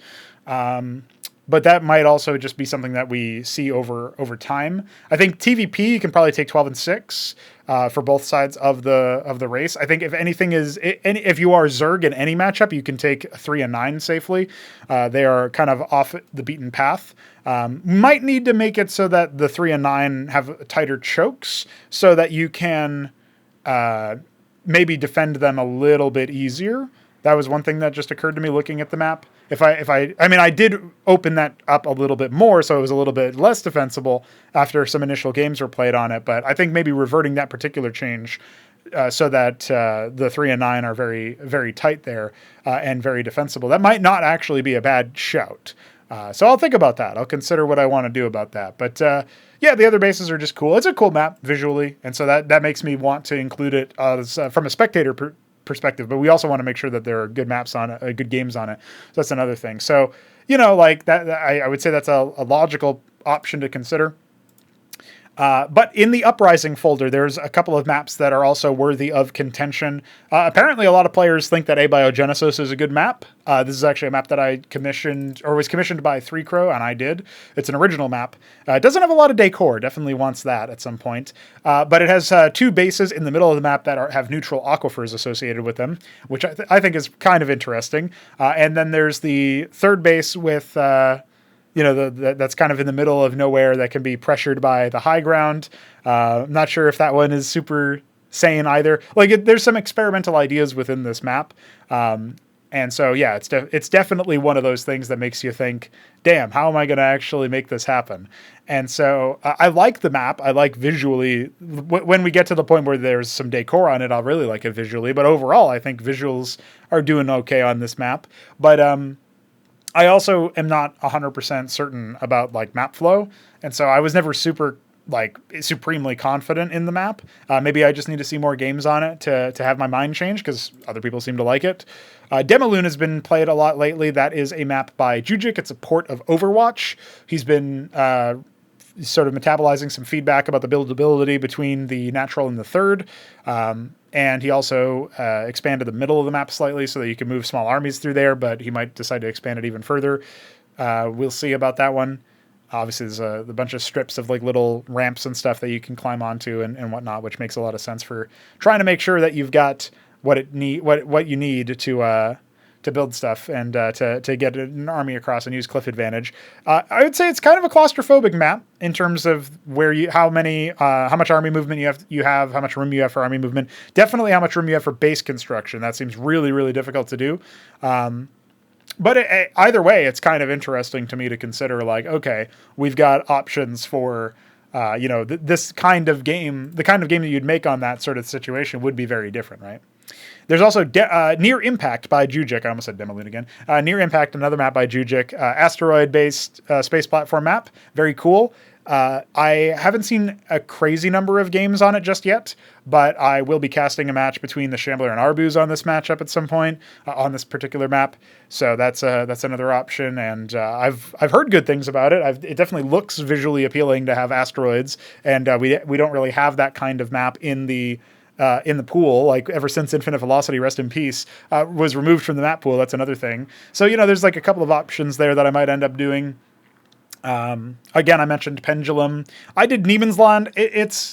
To me, it's not a map that is very serious, that could seriously be a good map to play on in terms of competitive. We might save it for a show match, but I do have to fix up the... I already did fix up the resource pathing. I was going to say the mining was really demented at some point, so definitely need to fix that up, but I already did, so it's all good. It's an interesting map. Maybe it'll actually lend towards silly games now that the bottom left player actually has reasonable resources. It's not going to be in Acropolis 2. I can say that for sure. Phantasmagoria is a map that is kind of in the style of Fata Morgana. It is another map by Week7, of course.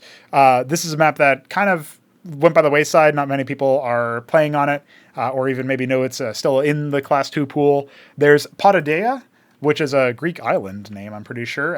And Btyb is responsible for this map. We'll talk about this later on in the community roundup. It's been getting some games on it. People seem to enjoy it. We'll see about how well it plays. I'll talk obviously more about it later. Looking at the rest of them. Oh yeah, of course, the big one that I think is worth pointing out here. Mass Destruction is a map that might actually be worth investigating, but Hit 'em Up reported some pathing issues that I haven't actually been able to address with an update to the map. The real thing here is a port of Shakura's Temple called Decapitation. I ported it. It was commissioned by 3Crow. I feel like this map could actually be really a huge banger, but I'm not 100% sure because I would actually need to see some games on it. I haven't seen any games on it yet. People have reported that they really like playing on it, but that I always like to actually put games to these reports. Whether it's positive feedback or negative feedback, I like to see what gave them the onus to do the feedback. So that's another map that I think is worth pointing out. We did talk about that in the last episode of Prototype. I covered Decapitation, I believe. I might be a fraud about that, but I'm pretty sure we covered that in a recent episode of Prototype. Based on the time that this map was actually complete, it feels like it was something that I definitely put up there, because that was the 6th of October, and 1 week ago from today, it was Sunday. Yeah, so I definitely covered that. That is good. So, yeah, we did have some interesting things to say about all of these maps. I think if I had to speculate, the map pool will include either, like I said, Cold Sweat or Impetus, one of the other, at least one, maybe both. It will include Spinal Tap. It will include Rage Slave. It will include either Blackwater Bastion or Paradise, one or both. It will include Check Stealer, probably, just because I want to see about that one. And then what does that give us? If we take the low estimate of that, that's 1, 2, 3, 4, 5 maps that I've already selected, and we need 3 more. So in the running for that would be Genesis Y, Maxium, Old Scars potentially, Oblivion potentially, and then from the Class 2 pool, it would be Demoloon, Decapitation, Near Impact, and maybe Ptyb. So those are like examples of maps that might end up getting thrown in there. I'd like to announce that at least 1 week in advance so people can start to practice for it, right? But it's pretty interesting in my opinion. So there you go. That is what I have for you as far as proposal for the map pool. Once again, it could be, it could be Impetus. What would we say? Impetus, Spinal Tap, Rage Slave, Check Stealer, Paradise, Decapitation, and 2 more maps, maybe Demoloon and Near Impact. Yeah, maybe those 2 at the end. I don't know. That's just a proposed potential one that I wanted to throw out there. So yeah, cool stuff in my opinion. Very cool stuff. Hope you guys are excited about the potential games that we can have on crazy, epic, awesome maps. And now it's time for the community roundup. I'm always excited to do a community roundup, but this might be the most exhaustive community roundup that we have that we have to say that we can throw out here. We have, of course, the legendary name Deathman58, a classic name. I can't believe it. He actually hasn't typed much since he has joined, so I don't know if I want to actually give him a proper shout out. But I just thought Deathman is something we can't avoid saying. We did also have Wolverine join us. He's a player who's from Cuba. He's actually helped us find out that due to like sanctions or something, GitLab does not allow Cubans to download the game. So we are going to have to find a solution to that at some point. But the low tech solution is that Luciferius, shout out Luciferius, has helped the man out by spinning up an alternative to like a GitLab alternative, basically that automatically syncs pre-release changes and also release changes, and also the map pool changes every 10 minutes, I think it is, gets updated. So it's usually pretty up to date. It's good for a fallback. We might end up using it for that anyway. But at the very least, he can use it. This Cuban guy can use it. And he can also send that to all of the homies. Let's see, what else do we have? We had Namcraft. I think I might have talked about Namcraft and maybe even Wolverine in the last episode, but Namcraft has done a lot of videos for ASL casts and such, and he said that he is interested in doing Cosmonarchy casts. We'll see if he ends up sticking to that idea. We've had Dr. Probe, who actually sent in $10 on coffee. Appreciate you, sir. He came in and joined our server just a few days ago after watching one of my streams where I was playing the game and talking about some stuff. He sent in the cash money. We had Xi Jinping, China president, classic name. He joined because he saw the Casey Muratori interview on the No Frauds Club YouTube channel and had some pleasant things to say about the interviews and stuff. So I'm glad about that. Not somebody who you would look at and say, oh yeah, that's a guy who is about Cosmonarchy, because he doesn't seem to be even maybe that aware of it. But he was happy to join and share his opinions on that sort of thing. We had Alexandra, who seems to be a streamer of some kind, joined recently. Might be streaming Cosmonarchy later, you never know. Shout out Btyb for that one. We had Wolfma join. Wolfma, a player who is practicing on the tutorials and stuff, was asking for help with the Zerg tutorial, then found out that you could beat the Zerg tutorial by building a circuit in the enemy base. A win is a win. We had Swazzle Sticks, who apparently is another Linux user. We can play Cosmonarchy on Linux, so that's a pretty cool move. Shout out to Swazzle Sticks, who found that out and has been asking us some questions about getting the game installed and stuff. Originally thought that you needed Fraud Launcher 2 would just download the game, not the original copy of Starcraft, like the original version that this game is based on. But no, Fraud Launcher 2 does do that, so you don't need that as a problem whatsoever. Is probably going to end up watching the tournament, so shout out to that.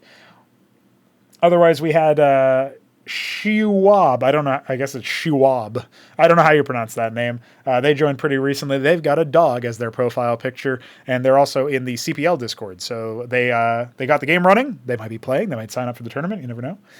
Similar story for I Am Slow, who joined recently, is also a CPL guy. With a name like that, we'll see how slow you really are. Louis joined and started getting the game hooked up and tried to figure out the tier 1 units and realized, damn, there's actually a lot of units. Yep, there sure is. AG Tangra, that is someone who comments on the YouTube videos a lot. Shout out to AG Tangra who joined, and I think that catches us up to date with all the people who joined. Yeah, that's a lot of people joining, obviously. So obviously, a lot of people interested in the tournament, in the project, in Cosmonarchy, in the No Frauds Club, in the future of the RTS.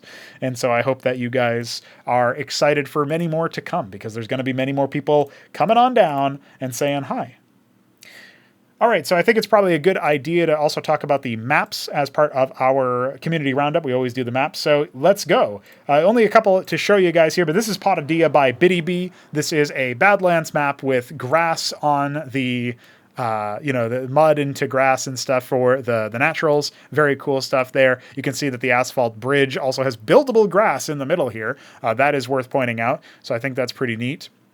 I guess Btyb did the map layout. JujiK did the map beautification. Shout out JujiK for that. And then Neblime came up with the name. So this is there's a whole gang of people involved on this one. So yeah, pretty cool. That's a misplaced sprite. God damn it, Btyb/JujiK. JujiK tile? No, Btyb tile, JujiK sprite. I think that's how that works. This is a 2-spawn map. You got this cool Moai heads in the middle of the map, Easter Island. Roller Skates approves. I guess when you walk over here, there should be like a 1 in 256 chance. If anybody dies in this location, 1 in 256 chance for the vine boom, right? So that's a clear and obvious thing that you should point out there. I will say that the map overall, it does look kind of interesting. You come out of your natural and there's 3 different angles you can take. I feel like normally this path here that we can zoom in on here with all of these pretty flowers and grass bits and stuff, I feel like this would normally not be a pathway. Like if you think about it under normal architecture of a map, you would go left or you would go right. You kind of like fork out really hard. And that would lead to, like, this leads to more bases, this leads to less bases, but it's a straight shot to your opponent's natural, whereas this one's more of a windy path. But in this case, you actually have this open area as well. I almost wonder if maybe this kind of thing could actually be sealed off in a future build of the map or something. Not in the sense of permanence, but maybe it would be something that would, you could have, like, burning structures that would explode after a while. You could have mineral fields that could be mined out or whatever. Stuff like that I feel like could be interesting to try for that situation. Just because I feel like it might be a little bit too much for early army movement. You might end up getting lost trying to track where your opponent is. Something that is worth throwing out there as a concept anyway. There are some neutral treasuries on this map, a little bit hard to see because as a general rule, I do try to, when I take screenshots for the maps for like the Wikipedia pages, I delete the town center markers and the start locations except for the actual player start locations, in this case red and blue. So the for player 1 and player 2 start locks would stay. All the town center markers go, all of the start locations go. That helps you actually differentiate between the treasuries and stuff. In this case, I can just point out that the treasuries are here at like 2 o'clock and 7 o'clock. So that's fine. I guess this is like more like 8 o'clock, isn't it? Yeah, 2 and 8. So that's kind of cool. Islands at sort of like 4 and 10. Interesting situation there. You would think almost that the islands would be where the treasuries are at, but I agree with not putting treasuries on the islands, because when you do that, you do end up giving it's like, it's a very feast or famine situation. And I do kind of like psychologically telling the player, hey, if you want the space, you can take it. You just need to take it differently than the other bases you might take. And you should probably try to set it up a little bit more, like be a little bit more involved with the setup for the purposes of making that a reality, right? So I think that's worth doing. I think that's a good thing to point out there. What else do we have? We obviously have an interesting, very open third base, if we're going to take this as our third base. And it's also pretty proximal to the opponent if they take it. So what I like about this layout from Btyb is we are seeing an option to, yeah, you can fork out, and yeah, maybe this middle path, like I was saying, you might improve the map by sealing that off temporarily. Maybe not. Maybe it wouldn't be an improvement. That's just like a random suggestion I had looking at it. But I really like that you make a decision to go towards your opponent with bases that are eventually harder to hold because they're in the middle of the map and further away from your sphere of influence, and open you up to another attack path that, it's like a more significant surface area. Or you go towards more bases but away from your opponent, thus losing tempo. And, it might not expand your surface area as much because this choke in the bottom or this choke up here is a little bit less open than this area, right? So and you can fall back to this high ground for security, whereas like I guess you can pivot around over in this location, right? But that's more of a windy path if you're attacking, and it's just more awkward to attack in that angle. Anyway, I like the idea that this base over here gives you a little bit. It doesn't give you more resources, it looks like, because these are 8 resource nodes, and that's 8 nodes. Just want to quickly check that these are 7. And yeah, okay. He did do 7 and 7. Everything else is 8, interestingly enough, except for the islands, which are, 6? 1, 2, 3, 4, 5, 6. Yep. And so, anyway, all that to be said, it feels like this base might even, you could even go a little bit heavier and keep this at 8 or even make it 9 and then make this 7. Like take 1 from here, put it there, something like that. And that way it's even more saying like, I'm going to take the more risky base. But there's a rich decision tree here anyway. It's like more interesting decision tree than, the average map maybe, or, it's at the very least, this is the average we would aim for, is say, hey, make sure that you've got a good decision tree for like why you're taking a particular expansion. I think it's fine.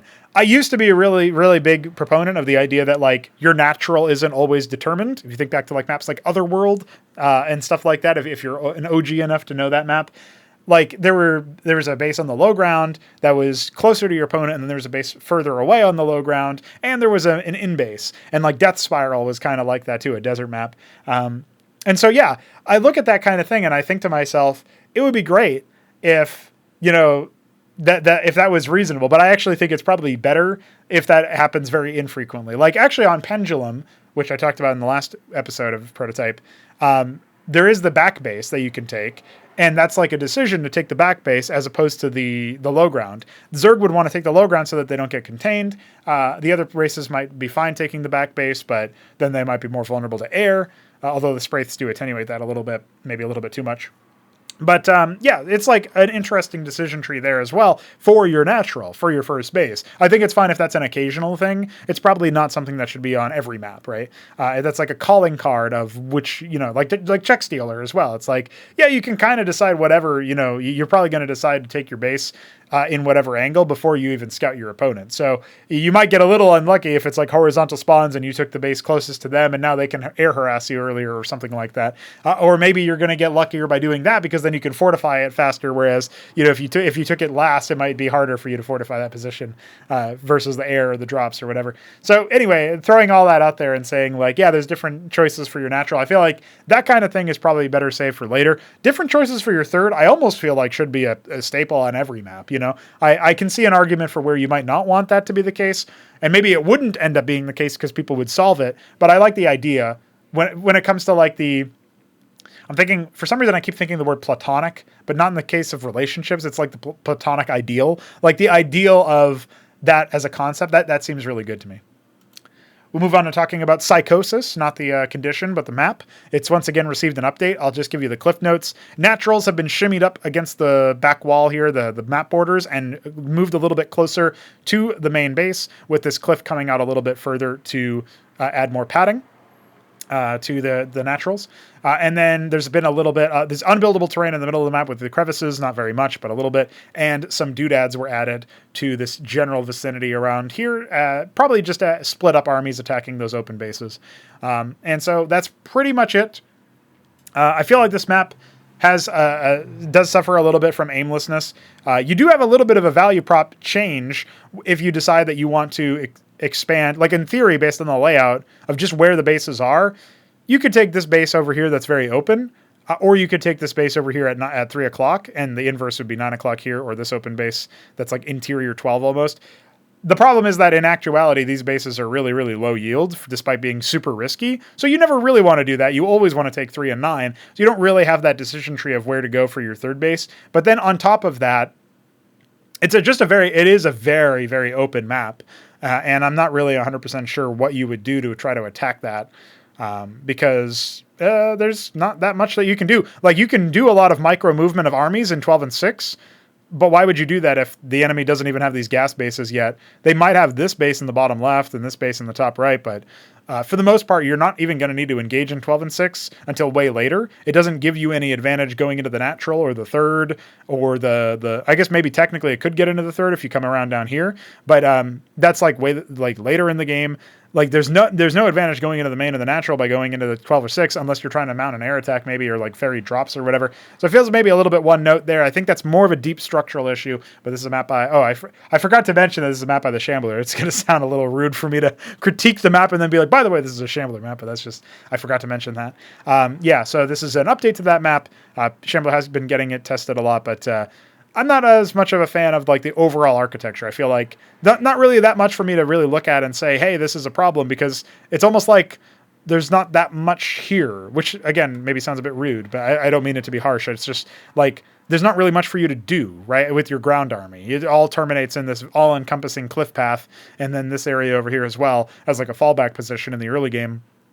And so it feels like very overdetermined where your pathways go, and thus like this extraneous stuff in 12 and 6 is not going to happen. And then your expansion paths are never going to involve taking like this open base before you take 3 and 9, right? So that's another thing that I would point out.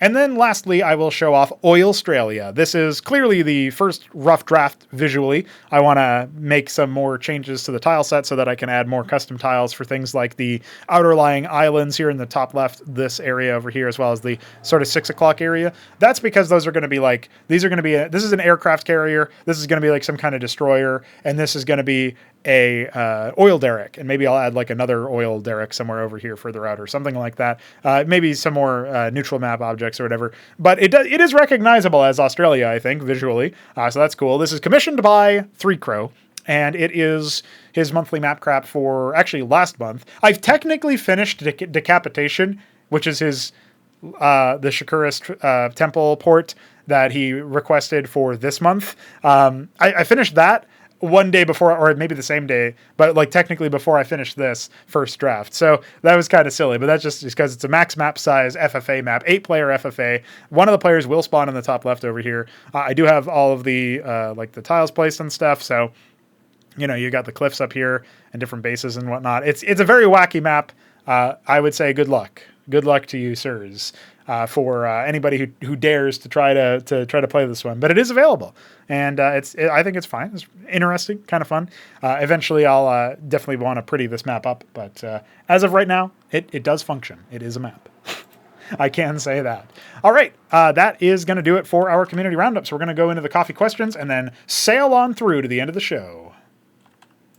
So as we begin our journey into the coffee questions, look at the bottom left. I just wanted to let you know that the Beaver99 says this. It is you. Thanks, the Beaver99. I appreciate you. So that's like just a random voice clip that was sent to me. That's all. Nothing really out of the ordinary. Hey, we've got coffee questions. So if you donate $3 a month, you get the Q3A roll, which lets you ask one question per week, essentially, because that's how often I do these podcasts these days. So per podcast, you get one question. You can ask it to me. And then on the off chance that Veek and I end up joining forces to record Crow's Nests, you also get to ask us questions for those as well. So pretty good value considering it's just $3. And it also gives you access to all sorts of other stuff like those daily or near daily recordings that I do that I was mentioning earlier in the show intro section. And also just a nice little community, like sub-community within the No Frauds Club that lets you talk smack to fellow donors. And I feel like that's pretty cool. So I just wanted to advertise that a little bit, I suppose. Now let's get into the questions. We've got Myrian, who asks about Xibalba Regency voice patterns, part 2 this time. He's asking, actually, specifically, what do you envision the expansion Xibalba Regencies to sound like in terms of their voices, speech patterns, etc.? I will note that, once again, I think he straight up copy-pasted his last question because he said Xibalba. People typo the stuff all the time. It's not just Myrian. I promise I'm not picking on him. It is kind of funny to me though. Now the expansion regencies covers 14 regencies. I'm not going to answer all 14 because I just answered all 6 the last time, and that was already a very long answer. And so we're already 90 minutes into the podcast. So we'll go ahead and answer maybe like we'll split that into sections because it's 14. We'll say we can do the first 7 on this list, or at least attempt it. And then if he wants to do part 3 in a future episode, he's certainly welcome to.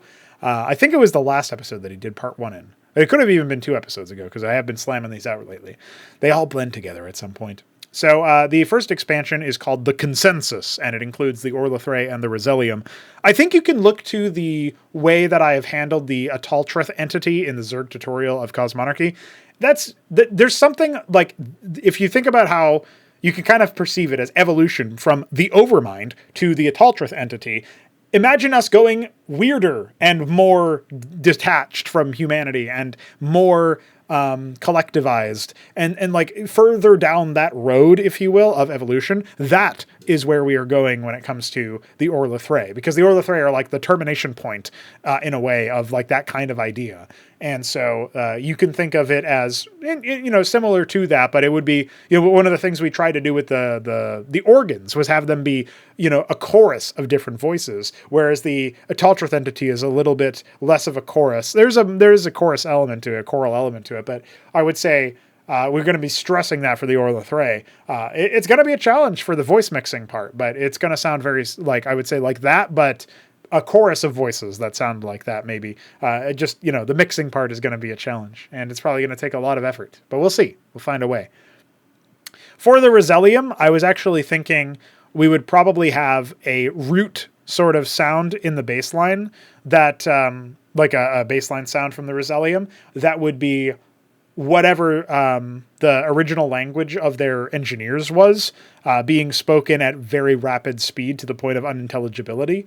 And so I don't really know how I would generate that kind of audio, but I'd find out that kind of audio, right? And then I would overlay on top of that a synthesized voice that is speaking in whatever the localized language for the game is. Obviously it's English for us, but could be, Spanish for Spanish speakers or whatever, assuming we get localization, which is always a challenge anyway. But that would be one such case, right? And so, that would be one. I think that's like a fair example of like, here's the Rosellium using, it's basically like there's a translation layer in the Rosellium deployment that communicates it to the audience, in this case, the player. But maybe you can imagine then that the real communication is happening like blazingly fast all at once. And in that sort of situation would be that. Yeah. So I think they would speak swiftly. They would speak with precision. That doesn't mean that they would speak with without, like, they would have maybe a lot of repetition to them, because they would be, they wouldn't care about like whether or not it sounds graceful to the ear or whatever. But we could also say that maybe they do have a protocol to speak somewhat gracefully from their original engineers. Maybe the original engineers valued that. That's another thing I can pull for. So anyway, that's like one of those ideas. My gut reaction is they'd have more grace than, say, the Orlithray do. They'd have more. They would repeat themselves, similar to how like the Zerg do in Cosmonarchy, but the Orlithray will probably end up doing like the "it is known" thing or whatever. This is known.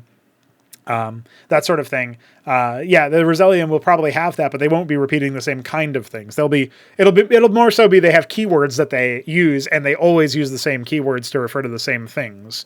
So where like I might describe the Protoss as the Protoss, the Firstborn, the angelic race. I don't know. I wouldn't say that, but like, there's many different synonyms you might have. The technologically superior race, the psionically gifted race. I might have all of these synonyms. The Rosellium will just refer to, say, the Githrovans as the Githrovans, or maybe they'll have their own word for them or whatever.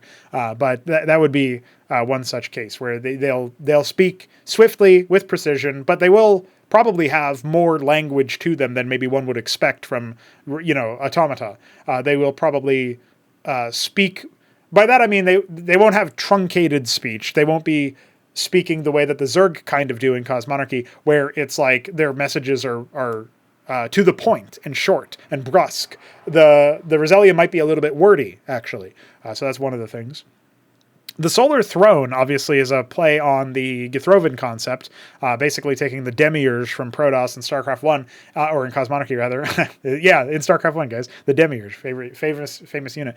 In Cosmonarchy, the Demiurge is a ravenous, enslaving artificial creation, right? Artificial intelligence that has gone completely mad in essence, and is not really controlled by the Protoss. It's more like the Protoss can be controlled by it. And so the Solar Throne is like that turned up to 11 in many ways from a conceptual standpoint. And the Githrovans are as sort of analog to Protoss, even though they're very different.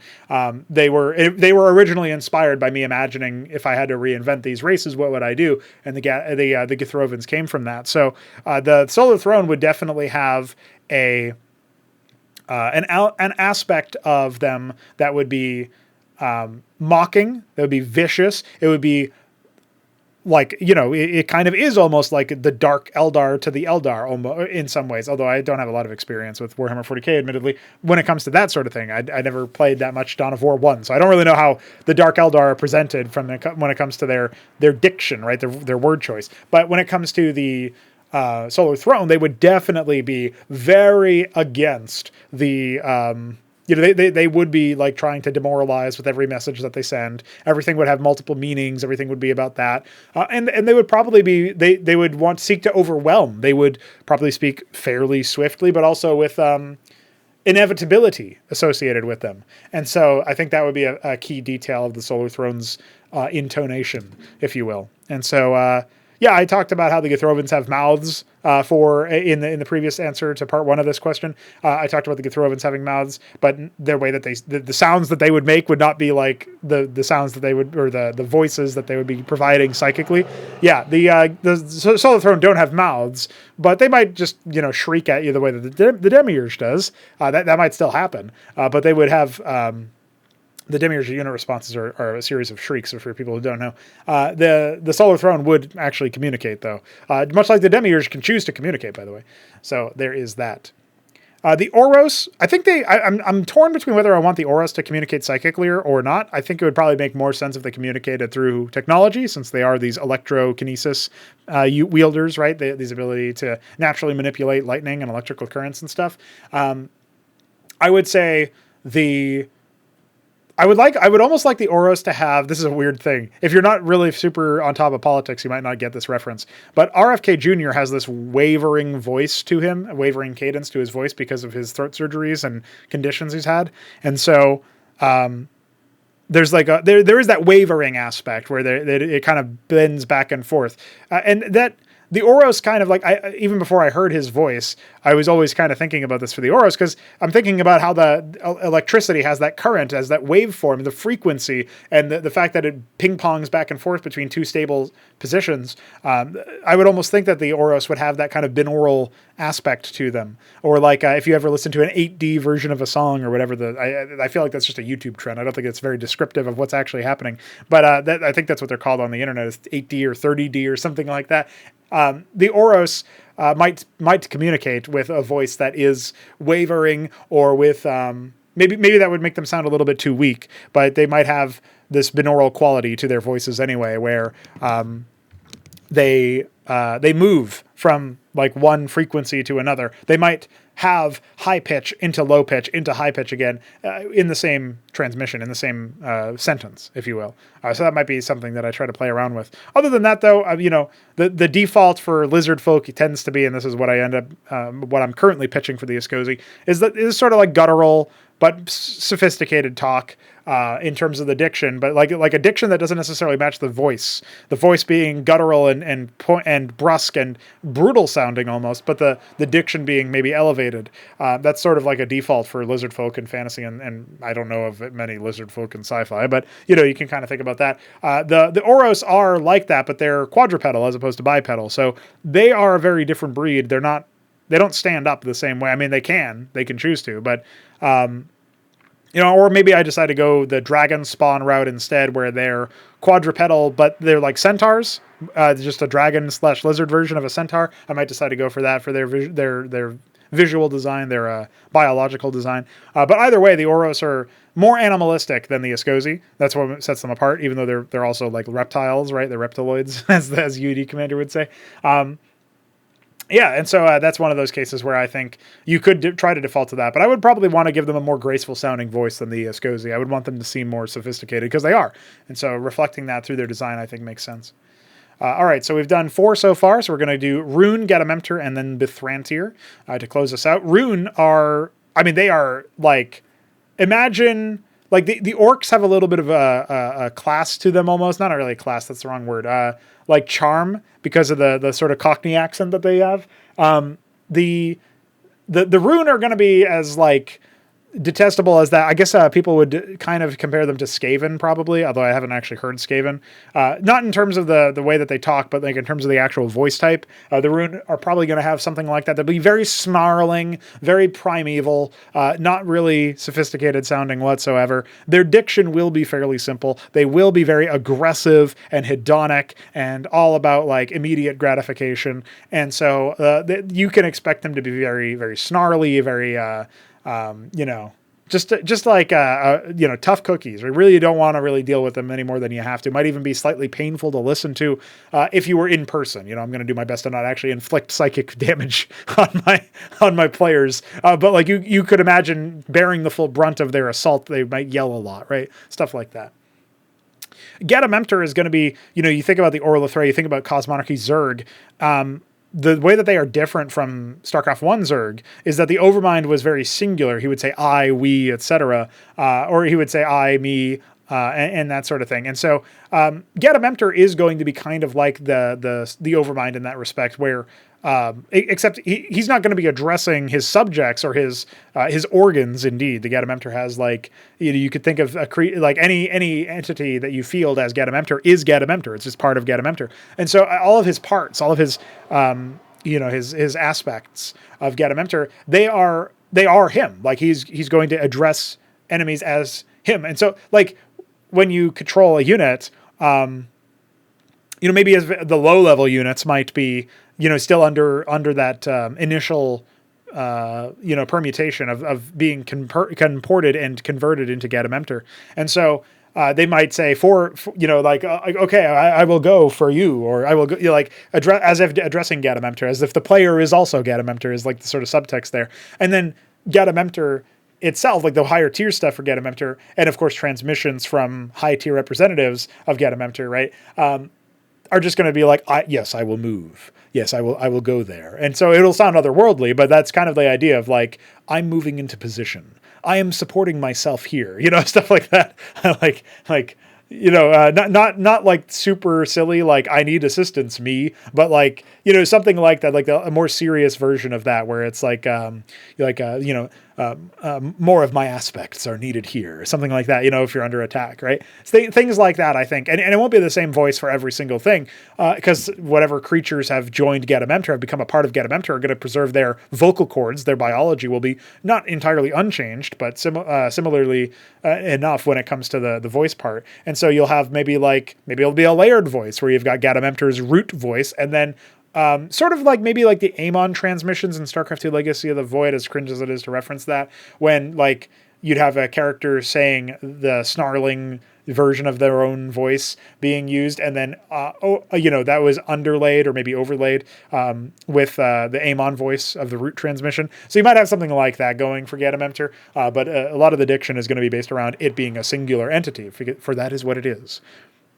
And then lastly, the Btyb. The Btyb are an interesting option because they are the ones who are just absolutely fed up and tired of all this bullshit of living forever. And so there's going to be a lot of defeated sounding voices there, a lot of haggard sounding voices, run ragged, feeling terrible, feeling in pain, feeling the pointlessness and all of that stuff. And so I feel like that's going to be a big driving factor for the diction then as well, of them saying, send me back, like stuff like that, right? They're just going to be fed up and whatnot. That's like the gut reaction I have. Of course, when you're dealing with an expansive tech tree, you need to have more variety in the voices than that, and in the character personalities of individual units than that. But that would be one such example of things for the Btyb. As far as how they speak, I think they'll have a little bit of the Vox effect from perhaps Warhammer 40k, Space Marines, or maybe like stuff like that. I can't remember how Necrons sound in the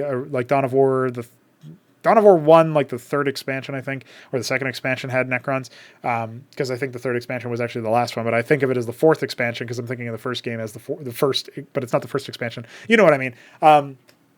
Same way as like, when you're casting a match and you think, oh, that's his fourth expansion, but it's actually his fourth base, and you fucked that up. Yeah, that's sort of the vibe that I just did. But yeah, so going into the Btyb, I would imagine they'd have some kind of Vox effect like that, where they will be heavily robotified, right? Digitized, cybernetic or whatever. The concept being that there's an aspect of them that like maybe their voices don't even work anymore. And so like certain ones of them would be more synthesized than others, more synthetic than others. I feel like that would be a cool way to evoke that aspect of them being their forms are only intact because of their technology, and yet it is a curse, not a blessing. Stuff like that, right? And so wanted to have that as part of the voice. Anyway, you can see how that took me about 15 minutes or more to answer. So I think I've made the right decision in separating that out. I think 15 minutes is too long actually for one answer to a question. Hopefully people can cut me a little bit of slack when it comes to that sort of thing as we get more questions in. And considering we're providing that, like I said earlier, once per week. So maybe I'll have a time limit that I don't rigorously enforce. Like once it passes the 5-minute mark, I'm done answering the question. But that's when I start to wrap up. That might be good for flow of the show. But anyway, Myrian, I hope you enjoyed the question. I hope you don't mind me saying that you got to do a part 3 if you want the rest. All right, so we're moving on to Shambler's question. This is like, I honestly could not follow this question whatsoever. It reads like Alex Jones, and that's the best kind of question. What type of game would you make in a sci-fi setting where the only way to travel faster than light is to physically hijack the minds of other sentient alien life forms and genetically engineer your own species into existence in their environment? And what would some of the core gameplay mechanics? ? He didn't say B. Yeah, I don't even know how to answer that question. So let me go back and make sure. Did it actually just end with mechanics? Yeah. Yeah. Okay. So he meant to say B there at the end. I honestly don't know how to parse this.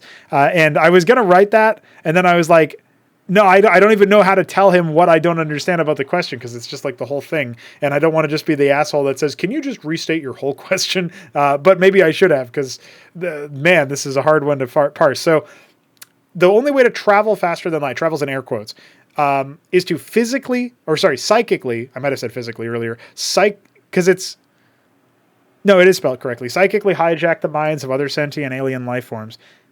That part I kind of understand. So you take an alien, maybe it's a specific kind of alien that has like the native ability. It's sort of like spice worms, or not spice worms, the Spacing Guild in Dune, where they have like creatures, humans, right? But creatures that have been genetically engineered specifically for the purpose of being able to see the future and thus safely navigate you through space. And that's the space navigators. So, sure, that's a thing.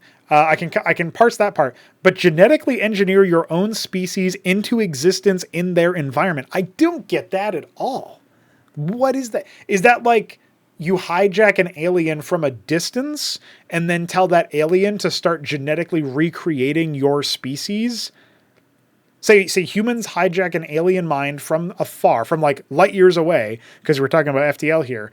And then instead of transporting themselves using this creature's psychic powers, they tell the creature to start genetically shaping humans that are not the same. Obviously, they're not teleporting the humans. They're making new humans on the location, like transmitting their genome and DNA stuff and raw materials that are required somehow through like information about that, so that this creature that is being psychically hijacked can bring humans into existence in its environment. That's how I parse the question, and it doesn't make any sense to me, because why would you do that? I am so lost. But I can say, as far as what the question makes me think of, if I had to make a sci-fi, it is just a game. It's not an RTS. So maybe that also helps with the idea of like, this could be any game as a sci-fi setting where that's what you do. What would be some of the core gameplay mechanics? Maybe it could be like a game where you possess individual units in an attempt to win a larger scale battle.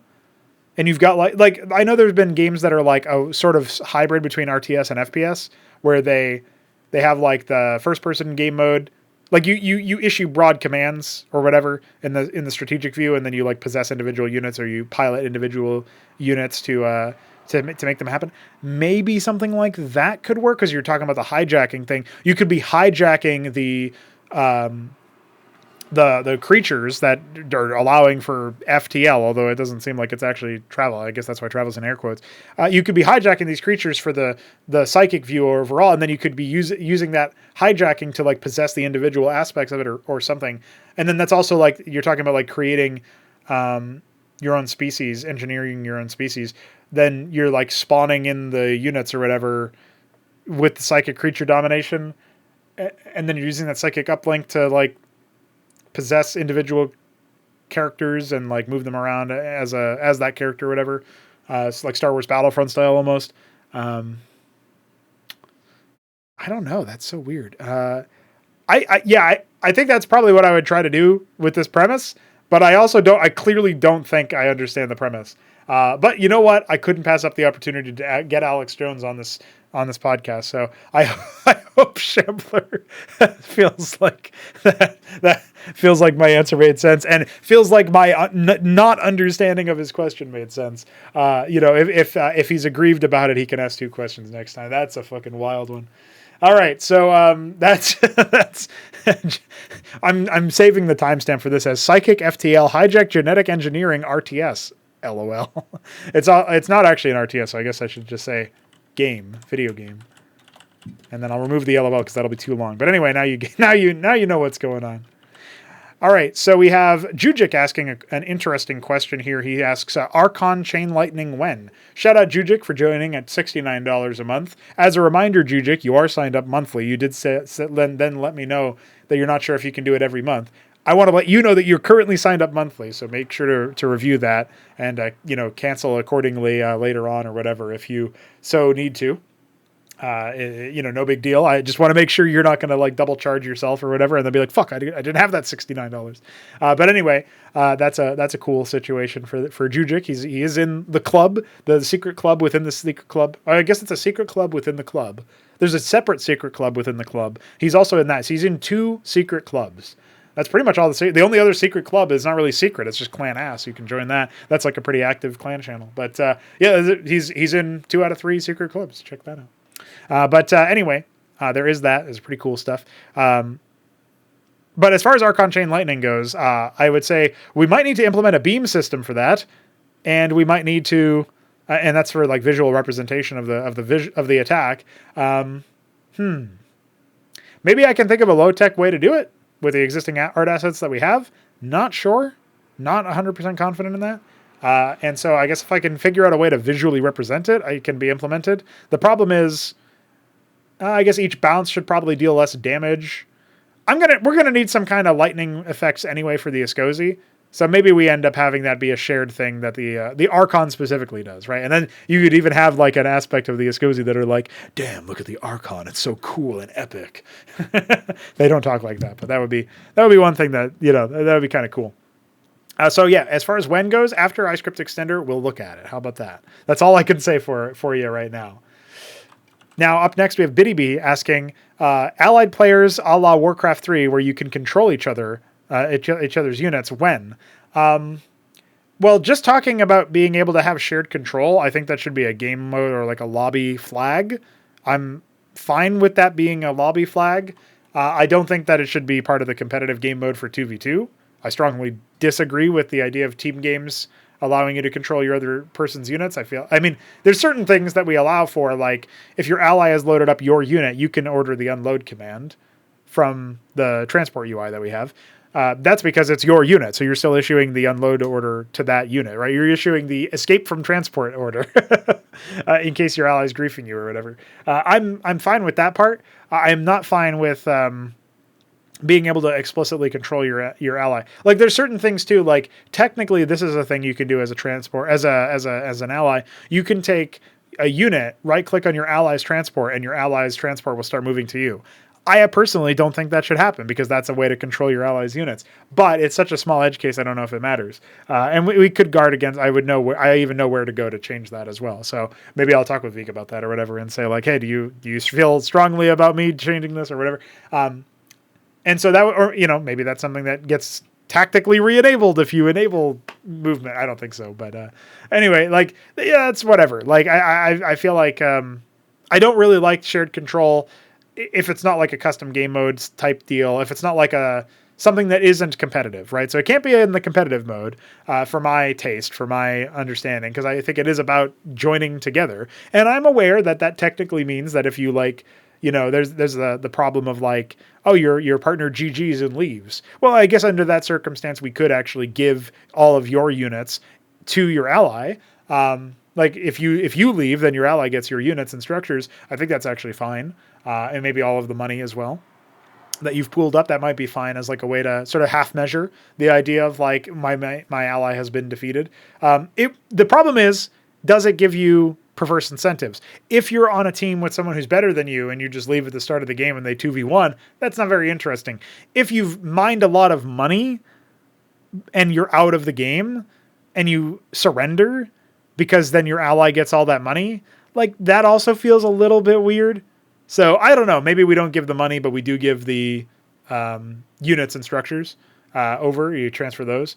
I'm not sure about that one. I'd have to think a little bit more about that one. But that doesn't, the units and structures part doesn't seem that big of a deal to me as far as like adding, giving them over to the surviving player that's still in the game. That would probably be fine. But yeah, when it comes to the... Yeah, I think when it comes to the idea of that, like as far as when we can implement that, I would love to re-implement some lobby stuff. After the iScript extender, I'm going to try to work with X405 on some lobby menu stuff because he's done a lot of UI re-implementation, so he might be able to help us out with a lot of that stuff. Maybe we can get to a promised land where we can pick lobby options like game mode combinations, and we can pick, select AI personalities and build orders and whatever the hell else, if we so desire. It would be great for testing the AI, and it would also be great for just being able to have that as a feature. So that'd be great. So yeah, let's also say after the extender, we'll take a look at it. A cop-out answer, but hopefully the side dressing, the window dressing on that one was hopefully a little bit interesting. All right, we're going to close out with 3Chris question. If you could have any selection of players for a Cosmonarchy tournament, what would be your dream fantasy bracket? Well, I can actually try to answer this by going to Bracket HQ and creating a bracket. We'll say a double elimination bracket, and I'll go ahead and enable the browser view here. And look at that. I'm even going to put the coffee link above it just because I want to keep the coffee link there. So we've got double elimination. We'll say dream bracket, and we'll say it's for Cosmonarchy. And then we'll go to our appearance, go to modern because that makes it smaller. I like that better. And then I'm going to say, first, for the interest of the time that we have, whoa, what the fuck? Why did that create text? Why did that happen? I think that I dragged it onto OBS and that happened. Okay, so I can do U, and then I can select it and I can drag it onto OBS and create U. I did not know that was a fucking feature, dude. I'm gonna be honest. That's some weird shit. All right, so the first person that we would say is in this list. Well, I know JujiK mentioned Flash. I think it's pretty obvious. We would want Flash as random. That makes sense. I'm not using the proper capitalization of Flash. I think it's like a capital S, isn't it? Flash. Oh, no, maybe it's not. Or maybe it is. No, it is actually just straight up Flash. I was right. I'm going to get capitalization wrong. I don't care that much about it. I'm going to say Flash. I'm going to say Sulky's a really good player right now, so we'll say Sulky as a Zerg. And we'll say... because he's like super recency bias. We got like Goat. We've got recency bias, best Zerg. Recency bias, best Terran. That's a hard one because it's probably like Sharp or Light. I'm going to say Sharp as Terran. I didn't mind Royal either, but I think Sharp is just the winninger player. So I haven't seen his round of 8 yet in SSL, but I'm going to say that Sharp is a legit player. I wouldn't mind seeing Barracks either, by the way. I know Barracks, well, I guess that's spoilers for the SSL. Barracks did, just skip by like 30 seconds if you want to avoid these spoilers. Barracks did not win versus Snow, but he's a really good player, and so I'd love to see him play Cosmonarchy at some point. But we're talking about Dream Bracket here, so I'll say Sharp. That's going to be... We do one Protoss player. Would I want Bisu for the name value? Would I want Rain because he's so creative? Maybe I'll say Rain for the creativity. Okay, so that's the Koreans, right? That's a Korean bracket part. They're obviously seated up top. All right, up next, I'm going to say, all the way on the bottom, I'm going to say Artosis. He's going to be our local Terran, right? And the reason for that is because the stream and because I want him to be seeded against Flash. I think that's fucking funny. Who else do we want for the sake of playing? I'm going to pick like straight up, like the bottom half of the bracket is going to be like names that are just cool, that are like influencer types. You know what I mean? Not necessarily the best competitive matches, which I fully admit, but we're talking about a dream bracket. So Artosis, his stream, he plays Terran. Honestly, in Cosmonarchy, I don't know who the fuck wins. Flash probably doesn't know half the shit. If they both practiced, obviously Flash would just dumpster him. But I think Flash versus Artosis is just amazing and probably a dream for Artosis. So we'll say that. By the way, you could also say snow instead of rain. It's just I think the creativity of rain would lead to more interesting things. But I'm personally a bigger fan of snow. So maybe I should change that just because I'm a bigger fan of him. Maybe I'll do that. Yeah, I think it's snow with a 0. Shout out to my fellow homies with a 0 in their name. Yeah, I think I'll change that to snow. Even though rain is a good shout as well. And if I was doing a 16-team bracket, then I would do, I'd definitely include rain as the second Korean Protoss that I would add. All right, for our who's a good, okay, I'm gonna say for our Zerg player, we're gonna say day 9. He's a Zerg player, right? And he gets to play ZVZ versus Sulky, which is pretty good. Actually, you know what? He should probably be up here as Team 6, thinking about it. So not to avoid the mirror, but just because of the fact that I'm looking at this and I'm thinking, I just want, it makes more sense when you see, I'm going to put Grubby as our Protoss player for the streamers because he's fucking Protoss.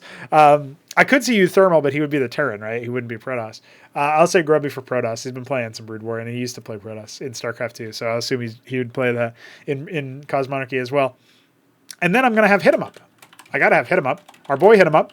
He's going to be our random player for Cosmonarchy. So Hit 'em Up gets to face Snow. And Day 9 gets to face Sharp, and Grubby gets to face Sulky, and those are going to be hilarious matches. But I think Hit 'em Up could actually make it through.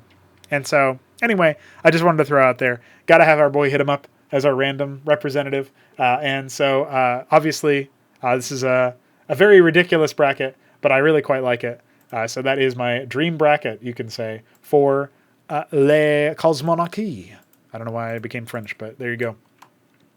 All right, so that kind of does it, right? We are at the show outro. It's a 2-hour show, a banger, a long one, a wallop. Hope you guys enjoy it. Once again, happy birthday to myself. Remember to donate on Coffee if you're feeling so inclined. It supports project development, and it pays for my birthday food and whatever else I decide to get. Yeah, cool shit. And long live Cosmonarchy. We're going to have a great tournament later on this month. Kick it off with the Gauntlet and have the really meat and potatoes part of it in November and then close things out in December. It's going to be a great time. Hope you guys will join us for that either as a player or as a spectator or both once you get eliminated. And great times are going to be had by all. Thank you for supporting the future of the RTS.